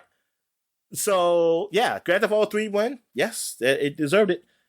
Japan Game Awards. Just see if any American games win. It's funny because American, we will pick a Japanese game, but will Japan pick American game? No. Japan's the most racist country in the world. We know that, Dom. They're still mad about that atomic bomb. I just get over Jesus. It. It was so long ago. I thought what I was saying was problematic. Wait, what did you say? I said Japan is the most racist country in the world. Oh. Right behind America. Let me make that correction. All right. So, well, here they got 2001/2. They put them together. I think that's cheating, but whatever. Final Fantasy X won. They're just as confused as how the years start and end as we are. So they're like, I don't know, just roll them together, I guess. Because it did, well, I know in America it came out in December. I forget when it came out in Japan. Like how far apart were they? Yeah. But yeah, but anyway, yeah. Fantasy 10, yeah, I mean, I can see that winning some awards for some people. I can see Japan, since they're not going to pick an American game, they'll pick this because they don't like gun and violence. They just like violence, and not without guns. They like sword violence. They need to animate violence. Yes, they like and boobies and big boobies. So wait a minute, hold up. The Golden Joystick. I didn't. You know what? I gotta go back to Golden Joystick because I didn't do 2012. I would have hit on myself. Oh shit. So I still had to do 2012 for Golden Joystick, and that was Elder Scrolls Skyrim. Yep. Yeah, Animal Crossing is definitely better than that. Oh, okay. They were wrong about that too. Now I know why they wrong. Yeah. Definitely. Which is funny. The Game Developer Awards had Elder Scrolls for 2011. So I said that last year. All right. And Japan, I gotta go to their 2012, and they have Gravity Rush for one. They got two of them for 2012, and JoJo Bizarre's Adventures All-Star Battle, which we didn't get to play till this year. Technically, I think it's bad takes all around. Technically, I think it did come out in America in 2014, but it got re-released as All-Star R, which I guess they add some extra shit. Which I don't think the girl was in this one, because I think the JoJo girl was recent. So okay. Oh yeah, because I'm just going by Netflix because they just showed it, so I'm just thinking that's recent. It could be like this came out 20 years ago, but I don't think it did. It looked too new. All right, so I wonder how they did that. Like why they choose two? Was Gravity Rush a handheld? Could that be it? But I'm looking at 2011. But I look at 2011, they just gave Monster Hunter Portable the Third. They just wanted to give everybody an award that year. They were like, there were so many good Japanese games. We just got to give them credit. There's a New York Game Awards. The New York Game. There's a New York Game Awards. I'm going here to the next awards, and they have what is this? The New York Video Game Critics Circle. I only trust it if it's the New Yorker Game Awards. Hosts the annual awards that recognize the best contributions to video game industry from the previous year. Oh, okay. So 2012, The Walking Dead. Telltale's Walking Dead. Yeah, that's pretty good. Now we got the Spike Video Game Awards. Yeah, they didn't start to 2003. So we're gonna go down to 2012, which is almost near the end of their awards. The Walking Dead one, and I think I watched that one. Jeff Keighley was the host. Yep. And then we got the South by Southwest Awards. They started in 2014, so we will not be seeing anything from them right now. No, technically they already did the 2022 awards, which I'll talk about them later, because when we do later on in January, maybe. All right, the VSDA Awards, which is the Video Software Dealers Association Awards. Sound like a car dealership kind of thing. But yeah, they started in 1983. They stopped in 2001. So all I can really do is 1992, which well, I can't because they don't have one. No, they don't have one either. I can't do anything from them. So now we got the Ars Technica Awards, which is this a website? Yeah, it's a website. Yeah, I was going to say, I know this. It sounds familiar. They started in 2012, so we can do them. Dishonored. They gave Dishonored the award. Destructoid. All we can do is 2012 for them. The Walking Dead. So Walking Dead has been, they're getting named now. Easy Allies. Yeah, these guys. Formerly Game Trailers. So which at the time it definitely would have been Game Trailers. I was about to say 2005. Yeah, and 2005, like they started in 2005 too. I was like, yeah, they weren't Easy Allies. They shouldn't count them. That's bull. No, they should separate those. Separate that. Yeah, I'm going to argue with the wiki people. Well, I can just change it myself, but I don't feel like I was going to say, you can just go in there yourself, maybe. So we got 2012. They gave it to XCOM Enemy Unknown. It's a good year for video games. Because I don't believe those are the same guys that were there in 2005. Yeah. I don't believe that because those guys look younger than me. And in 2005, I would be in college and they would be in high school. Yeah. The only guy I know from Game Trailers is the guy that did the voiceovers. But XCOM Enemy Unknown, yeah, that's a good choice too. Yeah, this is a good Even year though for I video still would have games. gave the Skyrim. But then again, I don't know when they did Skyrim. I don't know whether it was 2011. They would have been nominated. Yeah. No, you know what? It would have been wrong. If Skyrim was 2011, they gave it to Uncharted 3. That would have been wrong. Uncharted 3 is still a fantastic game. So they're wrong Maybe on one not of these Skyrim, days. but still a fantastic game. Okay, Edge Magazine. All right, they got 2002 Metro Prom. Good for them. That's a good one. Yeah. Yes. Then they got Halo didn't win any of them. Boo. Then they gave it to Dishonored in 2012. There you go. Think Metroid Prime was 10 years old last year, or or 20 years old rather, this current year, and they couldn't see fit to release the alleged remake that they have, or remaster that they have been working on in that year. What the hell? God, Nintendo, man, they're gonna announce it tomorrow. It's just so weird. Nintendo is so weird, man, with this shit. When's Advance Wars gonna come out? Yeah, if it does come out, Dan, it's gonna be a limited thing, like the Mario shit, and be like, you got 20 days to buy it. I was going through clearing off my Switch the other day, and I still had Mario 35 or whatever on there. I was like, let me see what happens when I try and boot this up.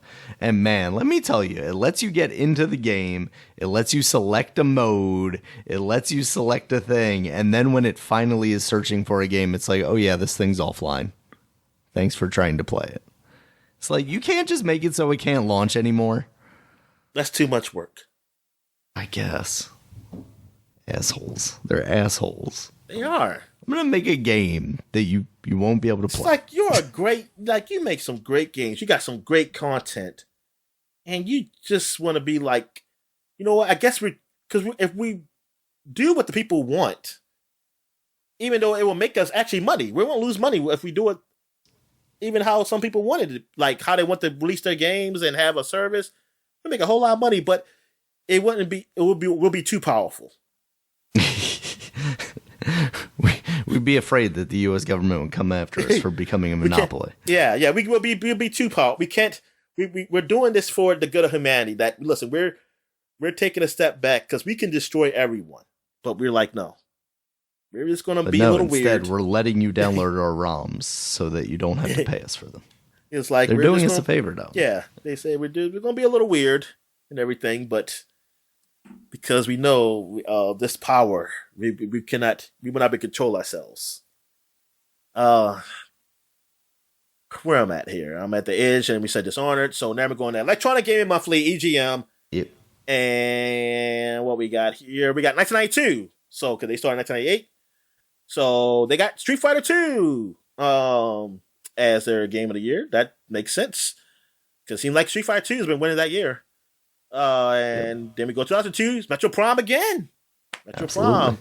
And I'm guessing, because Metro Prime technically came out the same year as Halo Combat Evolved, but I guess it missed the window. But it didn't feel like the window was that close. I mean, that far away. Between Halo, because Halo won 2001. Halo came out in 2015, 2001, and Metroid came out. Wait, what? You said 2015. Is that the did I say 2015 or did I say November 15th, 2021? Okay, yeah, that makes sense. Halo did come out in 2021, and Metroid Prime came out at the end of 2022. It did. Oh yeah, yes, because Halo came out the launch. That was the launch. Yes. Yeah, launch that makes sense. Okay, and you mean 2001? Yeah.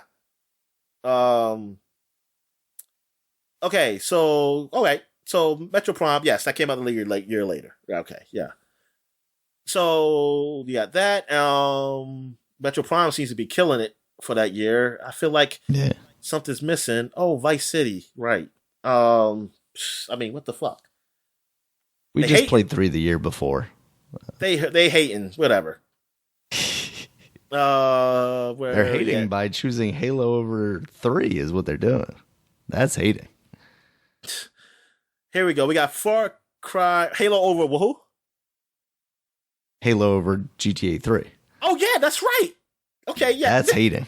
That is definitely hating. Yeah, fuck you, EGM. That's why y'all don't exist. But then exist again. apparently. Because that's apparently. it's still somehow around they have a game of the year capacity. for 2021. Yeah. I always say Metro Prime. What I'm doing. 2012, Far Cry 3. EGM gave it to Far Cry 3. Okay, that's something different.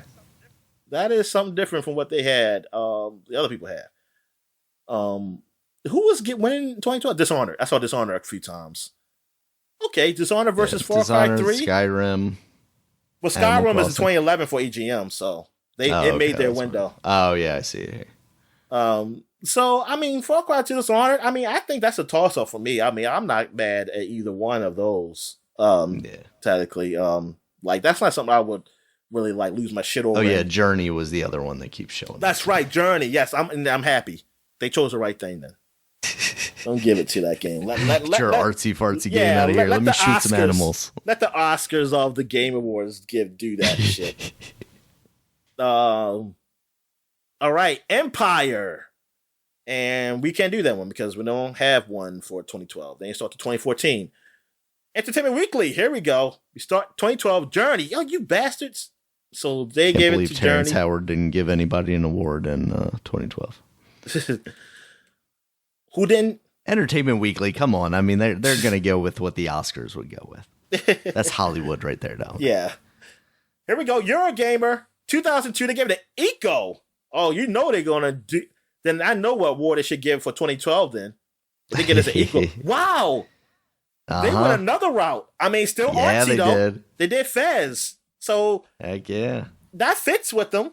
They went even more esoteric. Yeah, they gave it a Fez. Okay. I mean, but Fez, that's a good game, though. That's a great game.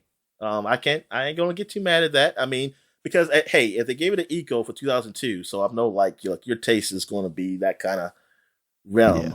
Even though they did give it to, I guess, next year will be Vice City. I guess I missed the window. And plus, they had to give it to them because it's British. The Rockstar people. Yeah, they definitely going to give them some. Yeah, because I'm looking at here, Daniel. The only Grand Theft Auto game they didn't give Game of the Year to, I thought I saw 4. Oh, that must have been. Oh no, 4 was somewhere else. Then I thought I saw 4. Didn't even give it to 4, huh? Damn, they got tired. Didn't give it to 5 either, did they? They got tired of it. They said we look, man, we gave y'all the awards. All right, so where are we at here? Game Informer. All right, Game Informer actually started in 1992. So Street Fighter 2.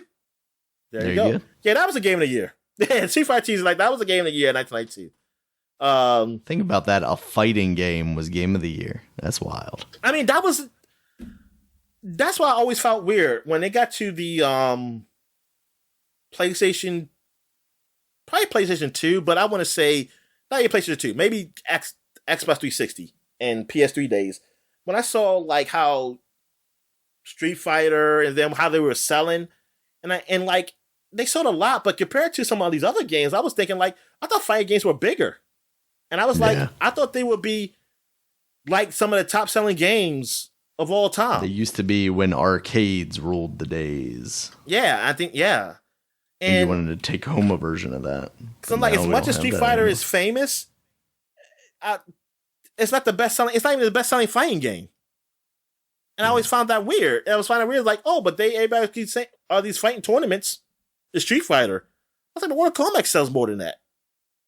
The disrespect. I'm sorry, the disrespect they do to Mortal Kombat. But still, even then, it's like, man, fighting games is not as big as I thought in my head. They're still huge, but they're not as I thought they were like grandiose huge. Like they were like, okay, like a top 5 games ever. It's a fighting game or something like that.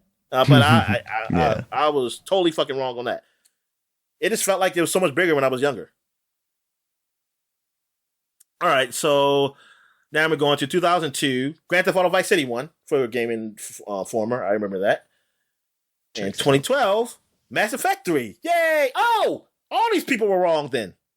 Mass Effect 3 should have been winning. But it was 3. It was the one with the bad ending down it. Come on. Yeah, but still, it had a lot of good stuff. Ruined the game. All right, GameSpot. They started in 96.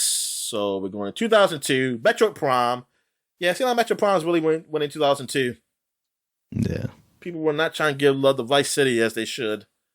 And then you have Journey. Oh my God, Journey is just killing. Yeah. Journey is just killing. Games Radar. Come on, Games Radar, help me out here. The Walking Dead. Yeah, The Walking Dead got it. They said, fuck Journey. And so, yeah, they only had 2012. Then they have, they started in 2006. Then you got Gangst, whatever the fuck they are. They started in 1987. So we got 1992, Street Fighter 2. But they have a Dash Championship Edition. I'm thinking that's Dash is... Street Fighter 2 Dash was in Japan. Okay. Yeah, apparently. But yes, they gave it that one. And then they stopped in 1998, so that's it. They had Giant Bomb, which started in 2008, so we can't do that. So we go to 2012. Wow, they gave it to XCOM. Yep. Good for them. Wow, I can't believe they actually agreed to that. People just gave up. That's when they just give up. People just give up when they get to the point. There's definitely, they actually did a thing on their latest podcast where they kind of relitigated some of the Game of the Year stuff. I mean, obviously, most of the team that was there when they were giving these awards aren't there anymore. But somebody on their Reddit actually went through and did it what they're calling Eurovision style, which was basically like take people's personal top tens and assign points totals to each of the levels. Like if you made it your number one, it gets 12 points and so on and so forth. Oh, that's cool. And a lot of them actually like shifted around a lot. And it was kind of interesting to see, like, it was weird that, some of these games ended up at the top of the list when they weren't really anybody's top game, And so what else? I think that's it. Yeah, that's all I can do for that. Yeah. Hardcore Gamer started in 2012. Hardcore. And they got Far Cry 3. That's a hardcore game, all right. Yeah. And IGN, they started in 2001. So we got 2002, Battlefield 1942. So they said, yeah, take that, Metroid Prime. And yeah, Battlefield 1942, man, that came out. That was such a big thing. I mean, nobody had seen, like, outside of MMOs, like, multiplayer games that large before. It was wild. And then Mag came and destroyed everything, Daniel. Yep. Burned it down. What else we have here? We got 2012, they gave it to Journey. Boo, IGN. Trying to pretend you had some culture or something. Alright. Polygon started in 2012 and they gave it to Walking Dead. Checks out. Wow, I'm surprised they didn't give it to Journey. Yeah, that seemed like a Polygon kind of thing. But Walking Dead, I know, but no, it's probably between Journey and Walking Dead. That's what it probably was. All right, we go. Time Magazine started in 2006, so we got 2012.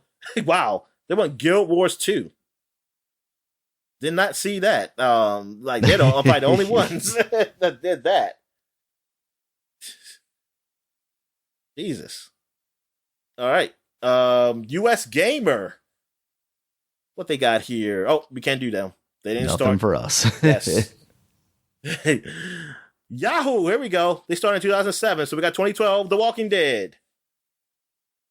I'm glad Yahoo Sports could pick The Walking Dead as its game of the year. So for mostly, what we seen for 2012 was mostly like Walking Dead, Journey, and one person did Mass Effect 3. One person, all depends with Skyrim, how that fell with the previous year. But the previous year is really one guy Skyrim was Fez. Yeah, one person was Fez. 1992 was Street Fighter, basically. That was Street Fighter. Street Fighter that was decisive. Decisive yeah, victory. If we said another game, I don't even fucking remember it. Far Cry, Dishonored, Mass Effect 3, Journey, Walking Dead, XCOM, basically. Yeah, but Journey seemed like that was it. That was basically the one I heard the most. But you had Halo 4 come out that year. You had Borderlands 2 come out that year. Animal Crossing. Oh, yeah, that was the Japanese one. But yeah, those are kind of the big titles. Diablo 3, I guess, maybe could have showed up on some lists. Yeah, damn, they had to be up there. Like if people did by categories, they probably were in those respective categories.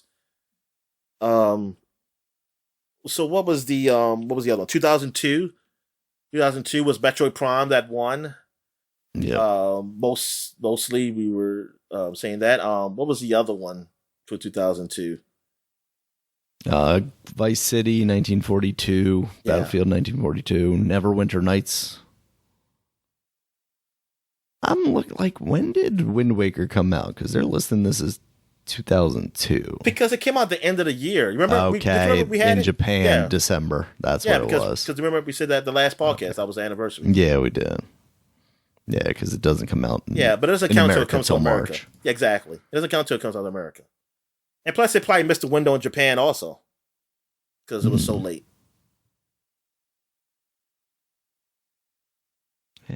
Yeah. But Electro Prime, I mean, that was for Metacritic rankings, that was the highest ranked game. Yeah. It beat Wind Waker by 1 point. Wind Waker doesn't count though. Like I said, December. So it beat by 2 points. It beat Grand Theft Auto Vice City.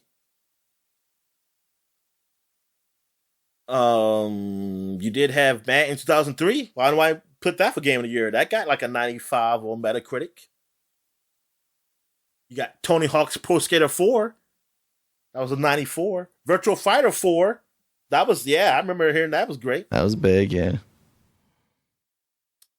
Then, Grand Theft Auto 3 came out for the Windows.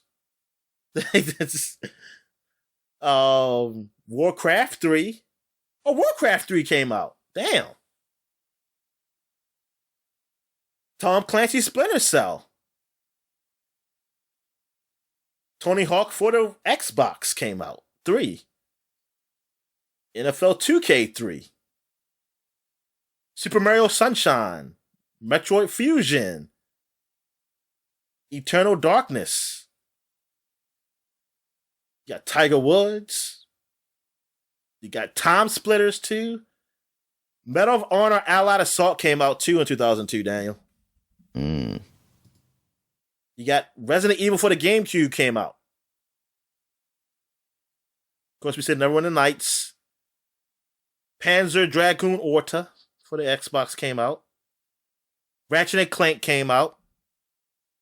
Ratchet and Clank was only 88 out of 100 though on Metacritic. Elder Scrolls 3 came out. Medieval the Total War. Medieval Total War. Oh shit. Okay. Medal of Honor Frontline. That's a PlayStation 2 one. And Jet Set Radio Future. NBA Street. Oh my god, that was so. Oh yeah, you had so much greatness. You had so much greatness back then. You just threw it all away. All right. So, that is it for the flashback segment. This is a very long flashback segment that I might even edit out the beginning of the podcast. So, I might not do the freaking sports and shit. Fuck that. We'll wait till NFL's over with and then we can talk about it. All right. So, we're going to take a quick break. When we get back, we'll get to the gaming news. And all right. Not much on that. So, don't have to worry. No. And we're back. And then we get to the gaming news. What we got, Dan? All right, so I don't have much this week, Dominic, because much for these past 2 weeks because it's been the holiday. Kind of everything shuts down. The gaming news shuts down. The gaming publications usually kind of take the week between the two holidays off. Also, they hibernate. So, they hibernate, Daniel. They hibernate, yeah. So if there's nobody to cover them, video game companies don't usually put out much news. But it was announced that Sifu will be coming to the Xbox and Steam eventually. It's going to be coming out next year as of recording this, and March 2023. There's no specific date. Wait a minute, Sifu was just on Epic Store?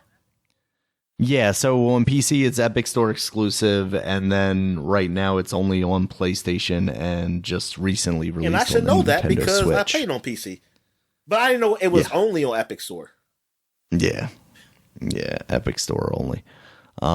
So they're also getting an arena update. So basically, kind of the same thing they did with Batman Arkham Asylum back in the day. Oh, that's what's up. They just kind of drop you into an environment. Are they getting exclusive like Joker content too?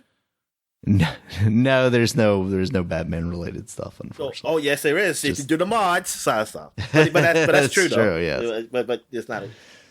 Yeah, some of those mods are wild. So they are, man. They cool. Yeah, that is a game. I mean, I'd say it about everything at this point because I'm already paying for it. But I would love to see that on Game Pass because it's a game that is probably something that the difficulty is gonna push me away from it pretty quickly if it's as difficult as it sounds. If I didn't, go the direction of putting cheats on it, which probably would be more fun for me. But I would like to try it. It seems like a really cool game. So yeah, that's basically the news though. I got Dominic. I do have the January 2023 Games for Gold here. They include Iris Fall and Autonauts. Autonauts looks kind of like Minecraft, and Iris Fall is like a puzzle kind of game. It looks like almost a 2D platformer, but with puzzle elements to it. Continuing the trend of probably games you haven't heard of coming to Xbox Games for Gold. Because anything worth a shit, they're making contracts to put exactly. Because I don't know what the fuck these games are. the last few months now, I was like, what the hell? I mean, basically, yeah. For the last like 6+ months now, it's been like this. Meanwhile, January for PlayStation Plus, they have Star Wars Jedi Fallen Order, which makes sense because that next game's coming out somewhat soon. You also have Fallout 76 and Axiom Verge 2 as well, so that's not a bad selection there. No, and look, Fallout 76, come on, that's a Microsoft game now. Yes, so Microsoft's Fallout 76. That's funny. I didn't even think about that. They shouldn't be doing these kind of deals with them, Dominic. What the hell? I know, man. You've already got it on Game Pass. Don't give it to them for free. How dare they? This is part of them trying to like appease the government. They're like, look, we're giving them games for PlayStation Plus. Oh wait a minute, did you see that? I saw that on Game Informer, but I didn't read the article. Informer. About so there was some stuff. Basically, I didn't put it up here only because we've talked so much about that whole thing. But basically, they kind of put out a rebuttal to this lawsuit that came out from the FTC, basically saying like, oh, we're just one in many game publishers, like, we're not doing anything wrong, fuck off, basically. It's unconstitutional. Yeah, so Microsoft is pushing back on this idea that this merger would do any sort of damage to video games as a whole. I feel like this is going to be kind of a long, drawn-out process. What's his name? What's the Sony guy we always hear about? What's his name? Which one? The Sony guy. Oh, shit. Why am I blanking on his name now? Jim Ryan. Like, he said that they're not a threat. Like, the gaming, he's like, Game Pass is not a threat or something like that. They're not worried about it. Yeah. But it's like, dude, then why are you crying so much? Yeah, I was like, well, first of all, look, here's the thing. That's like the right thing to say, but after we have seen you outwardly spoken against this merger and everything else, it doesn't work. See, usually, like, it's right they say, well, you're not the one who actually said it. The company might say something, but you talk out the side of your mouth. You'd be like, yeah, but we're not really worried about this, blah blah blah. But you have outwardly spoken out your own mouth saying how much you hate it. So it makes what you say now, it's like, then what the fuck are you even fussing about then? Like, what? Then why? So stop. It's like, whatever, man. I was like, dude, this is so dumb. I was like, I liked it back in the day when y'all company people, y'all just talk that stupid, like that talk of like, you say nothing really negative, I mean, like, you don't cry. Like, I'm not used to, like, this is a new age. See, people, they grew up with this, and now they're saying, like, hey, people talking like they talk on the internet.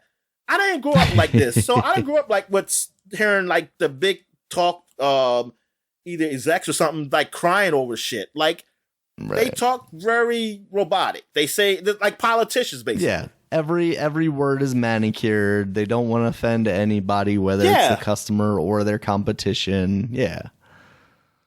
And hearing like this kind of talk at first, like a younger me would like this, like yeah.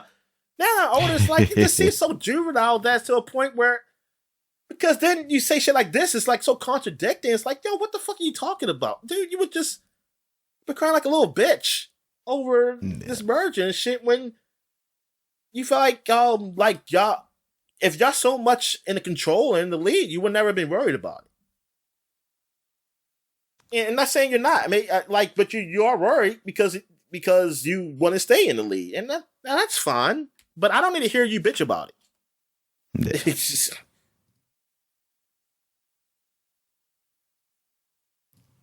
Ooh, I think that guy hurt himself. I'm sorry. I'm watching the basketball game now on TV because it's the afternoon now, so it's middle of sports stuff happening. Yep. All right, Dominic. So that's our news for the week and for the year, and we got one last new release for the year. I think they actually kind of announced this at the last Nintendo Direct. I thought they had actually given a date for it, but everybody talked about this like it was some kind of surprise. But Sports Story has now released. That is the follow-up to Golf Story I for the was Nintendo a little Switch. shocked because I did not realize it was just that close to release. So, yeah, I'm excited to play that. I downloaded it already, but I was playing Hades on the Switch, so I haven't gotten around to it yet.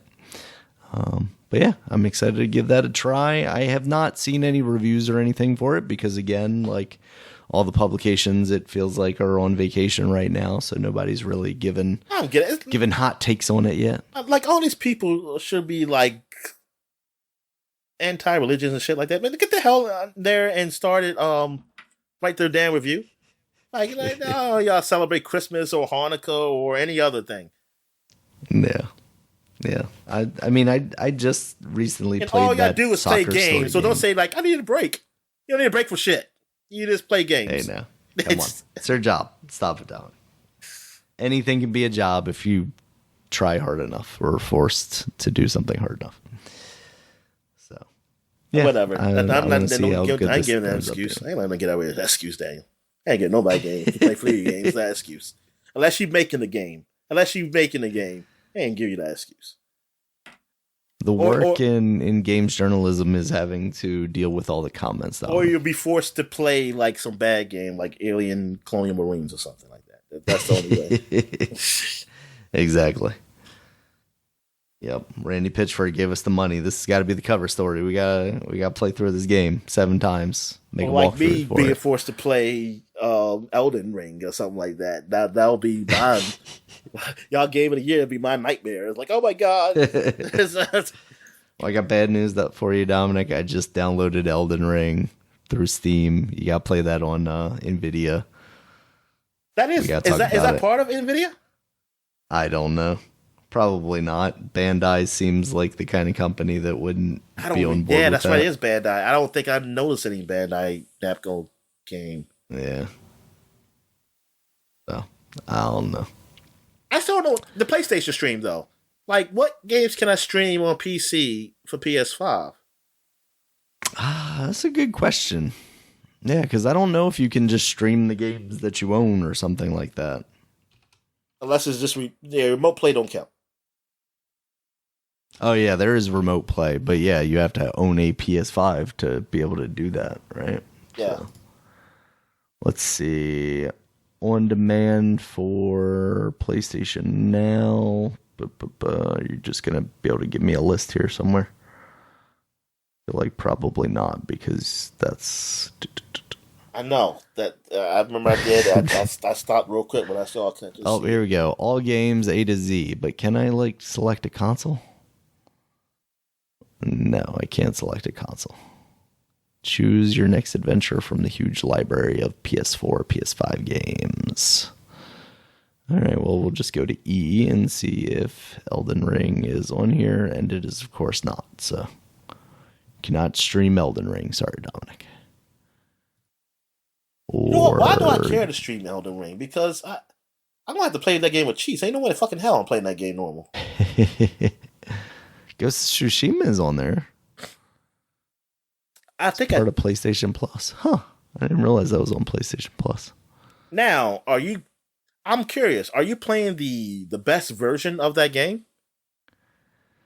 It does specifically say the definitive edition Okay. or director's cut, but yeah, there is a director's cut for the PS4, so I do not Oh know, shit. to be honest with you. Yeah, see, PlayStation don't explain this shit well. Like Xbox says, you're playing it through their freaking the best console. Yeah, through the upgraded hardware. Yeah, exactly. Series X level hardware, basically. Wow, PlayStation, because they already, it's not a simple backwards compatibility with this shit. So, yeah. God, I swear, you people, I swear. I knew game trial was a thing that they were trying to force on developers, but I didn't know that like Horizon Zero Dawn or Horizon Forbidden West had 5 hours of, trial that you could play if you were signed up for the premium. Oh, yeah, that feels like a thing they should. Yeah, it's the highest tier, unfortunately, but that definitely feels like a thing they should be advertising more. They definitely should. I mean, I would be less. This shit. I would complain less about them not including their first party games day one if they did ensure that there was at least like a 5-hour game trial of every one of those games available on day one. Like EA, like I give it to EA that they do that. Yeah, absolutely. It just sucks that I don't care about those games. Making a deal with EA that made them so that those games are available through Game Pass too. Yeah. So, yeah, that's really the only one that stands out to me, though. They don't have God of War on here or anything like that. Uncharted: A Legacy of Thieves, but they have collection. The previous God of War, right? I believe so, right? The previous one you said? Yeah.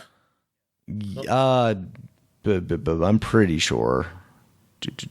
Ghost of Tales. But I just but I just want to know, like, oh, this is played through the PS5, like it was played through a PS5. Yeah, do you get the extra fancy bits from that? Because that was also one of the games that if you buy a PS5, it's one of the free games that you get as part of the like PlayStation catalog or whatever they called it. So, yeah, that's where that's the state of PlayStation Plus in 2022. Still confusing as all hell. Yeah, it's just confusing. It's like if they just knew advertiser, because like they didn't advertise PlayStation Now very well, honestly. No. And that's what I think Sony. That's always been their problem, though. They don't really market. They don't market very well. I mean, if I just look back at history. As far as their... I mean, there are some instances. I mean, like, they've had some of those really good commercials. But as far as, like, trying to explain and sell their product, no, absolutely not. It's always like, the PS3 is $700,000. But, they didn't do a very good job of saying, yes, but it's also, like, the only mainstream Blu-ray player in this price range. So it's actually kind of a deal if you're looking for that. No, I'm not talking about like just commercial. I'm not talking about like commercials as television commercials. I'm like, they do. Well, they had those. Yeah, they're fine with that. I'm talking about as far as VR. Like they didn't VR their PlayStation Portable, both of them, Vita and PSP. Like as far as things of that nature, which you want to be. I want those to be marketed well because I wanted some content. Because, look, you had good content on the past VR system. Now you can't use those games. Okay, I get it. People say, oh, technology, blah, blah, blah, reasons. And now, okay, this new one's coming out, very expensive. How are you going to market this so that the masses will get into this? Because I hope it's a whole lot better than you marketed the last one. Yeah, because you need players to buy that thing so that then you can have developers make stuff for that thing. And that's always, you're right. That's always where Sony falls apart because as soon as their thing doesn't get the support that they either expect or demand, that's when they just fully abandon it. Oh, shit. I did play some of my Oculus. What did I play? I played shit.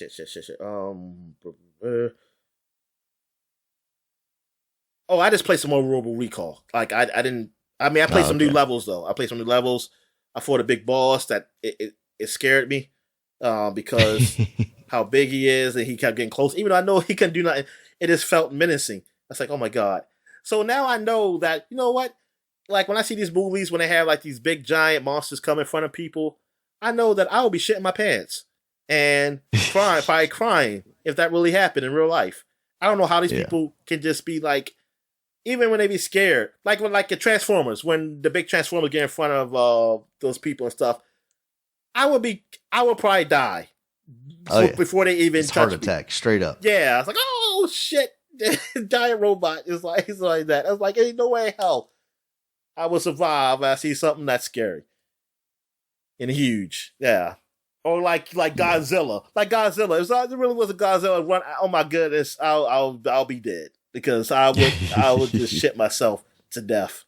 I would defecate myself to death. He'd be like, oh, he just shit his intestines out. That's how he died.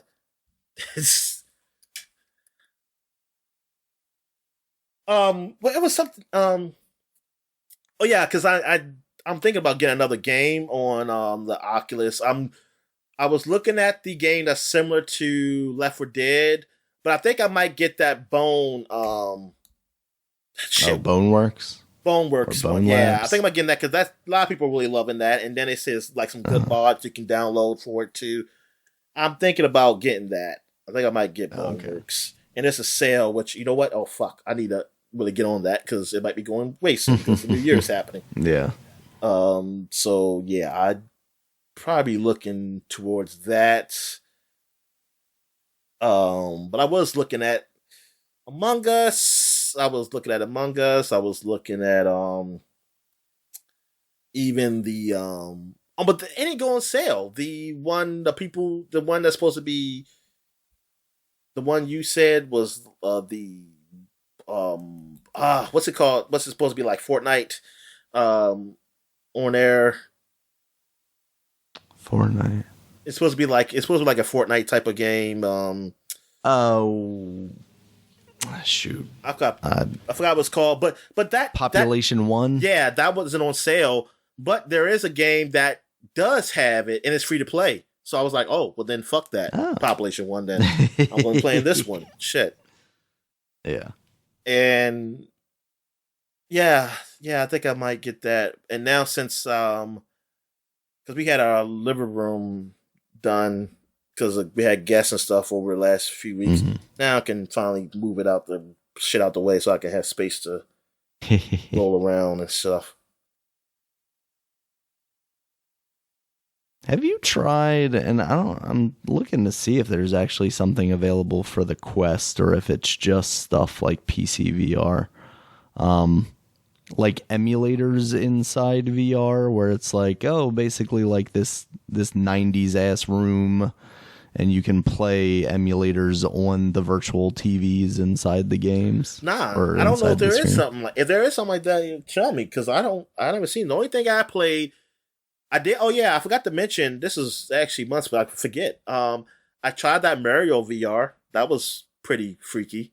Oh. Okay. I also tried. I tried some other stuff. I just can't remember. But yeah, because I tried that Mario VR just to see how that is. Because I remember people talking about that for the PC. Somebody made a Mario game in VR, like playing old Mario. And yeah, it's cool. It's cool. It seems pretty fun. Yeah, this one I'm looking at, MUVR, looks like you can only do it through Oculus Link if you have the Oculus Quest. But it looks really cool. Like there's one video of it where he's putting in like VHS tapes and he's like watching wrestling on it.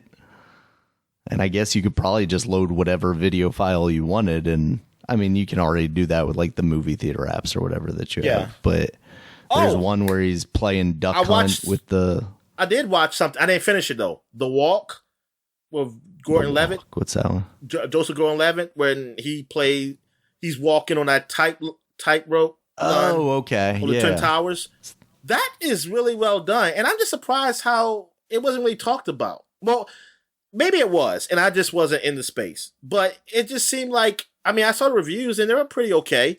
I don't know if it I've won any heard positive awards. things about it. I don't know any awards about it. I mean, it won any awards, but I didn't really hear much about it, and I'm watching it, and like it's really done really well in 3D. Like it looks like a really good 3D movie, and I didn't watch all of it yet, so I haven't got to the point where he walking over the towers, but he's there. I'm at the point where he's there, and he did go on top just to look down, and it looks so nice how they did it, like the view of like you being high and shit, and even some of the stuff. Like what time? I think this is the first time I actually moved in a 3D space because something came to the screen, like something fell down and it like came at you. I said, "Oh, I said, oh man, that is one of those few movies that actually does 3D very well." I really did. So far, I liked it. So far, I really enjoyed that movie. That's cool. Like the best movies I've seen in 3D so far are that, The Polar Express. Even though it was trash. The movies. I don't know if the movie. Or no, it was the Christmas one that you didn't like. No, the Christmas Carol. Yeah, Christmas Carol. The 3D was actually it was okay, and thing is, I haven't watched the whole movie, so I can't even say if it was great throughout the whole movie. So far, the 3D I saw was all right, but the Polar Express was great. Like the 3D. And it wasn't even a 3D movie to be at first. That's why I find it amazing how well that was done in 3D. Like that, and the movie is okay. Like if I saw the movie a normal way, it's okay movie. It's not great, but watching 3D, that actually does make it so much more better, like a better experience. And of course, Avatar is great. Though I did watch Avatar again in 3D, the first one, which. Still good in 3D, but I don't know. It just doesn't feel the same. I mean, because now, I've seen those movies do it somewhat better than Avatar, even though Avatar is still up there. I mean, it's still up there. Do they have like an Avatar Way of the Water trailer that you can watch in 3D yet on there? Oh, if they do, I have no idea. I haven't tried it. That feels like a missed opportunity if they don't. If like James Cameron's really trying to push 3D on this stuff, you would think. And those other movies, are they technically done? All they're doing is editing. Honestly, I don't know. Because I thought they were supposed to be like filming them back to back or whatever. Yeah, because he said he didn't want the children to age too much. Yeah, so I'm not sure. I don't know that I've heard anything about that. The one that I thought was pretty amazing from having the 3D TV for a while there, that Martin Scorsese movie Hugo. Have you seen that in the VR headset? God damn it, Dan! You're getting old. I talked about that movie. I thought you did. Okay. Yes, that movie was amazing in 3D. Yeah. That was another good experience. That's another movie that was done great in 3D. Even the movie we saw, what was it called? The Steven Spielberg Wrath one. of the Titans. No. The Steven Spielberg one was based off the book you read. You read the book, and you read the sequel. You was reading some of the sequel.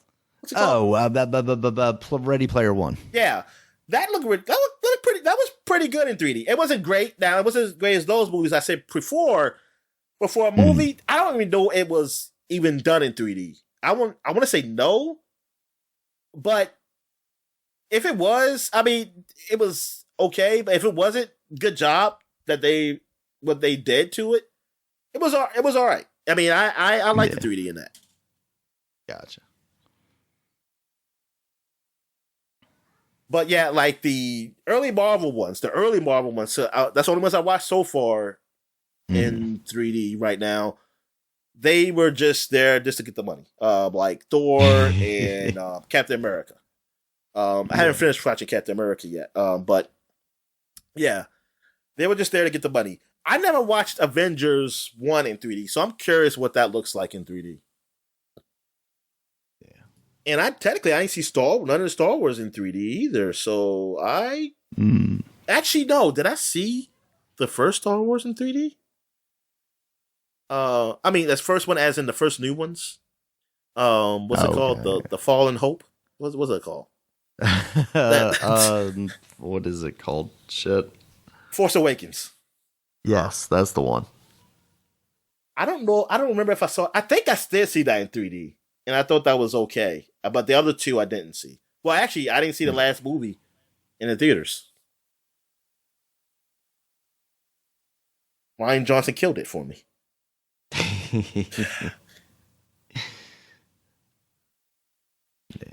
Yeah, I wanted to watch that Knives Out thing on Netflix, but the first one isn't streaming anywhere as part of a service. So I don't know that I need to watch that. I don't think you need to, man. I think the only thing is him. I think it's a whole new... Yeah, just Daniel Craig's character. Yeah, it's a whole new case and everything. Yeah. So I'll probably end up watching that at some point before I see that first one. And you get to see Batista in a Speedo, man. It's awesome. Is he in a Speedo? I saw it in one of the commercials. That's just wrestling, Dominic. I mean, I've seen that plenty of times. Oh, yeah, exactly. Oh, no, but he pulls a gun out his little Speedo pants. Oh, okay. That actually would be amusing.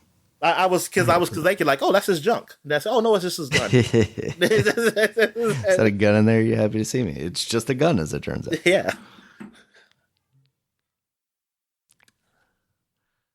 All right, Dominic, you got anything else for the people? Nah, I'm good. All right. We'll wrap this podcast up for this year. We'll wrap this year up. Thank you guys, as always, for listening. What up? Did Rian Johnson do the new one, too?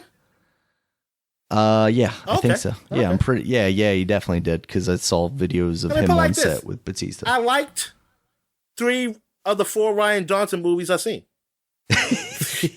That's Looper or Jumper, whatever it's called. Looper, right? I think it's Looper. Looper, yeah, the one with the Bruce I like Willis, that, right? and I like. Yeah. Well, I didn't see the second Knives Out. I can't say I liked it. I liked 2 of the 3 I've seen of Rian Johnson. Yeah.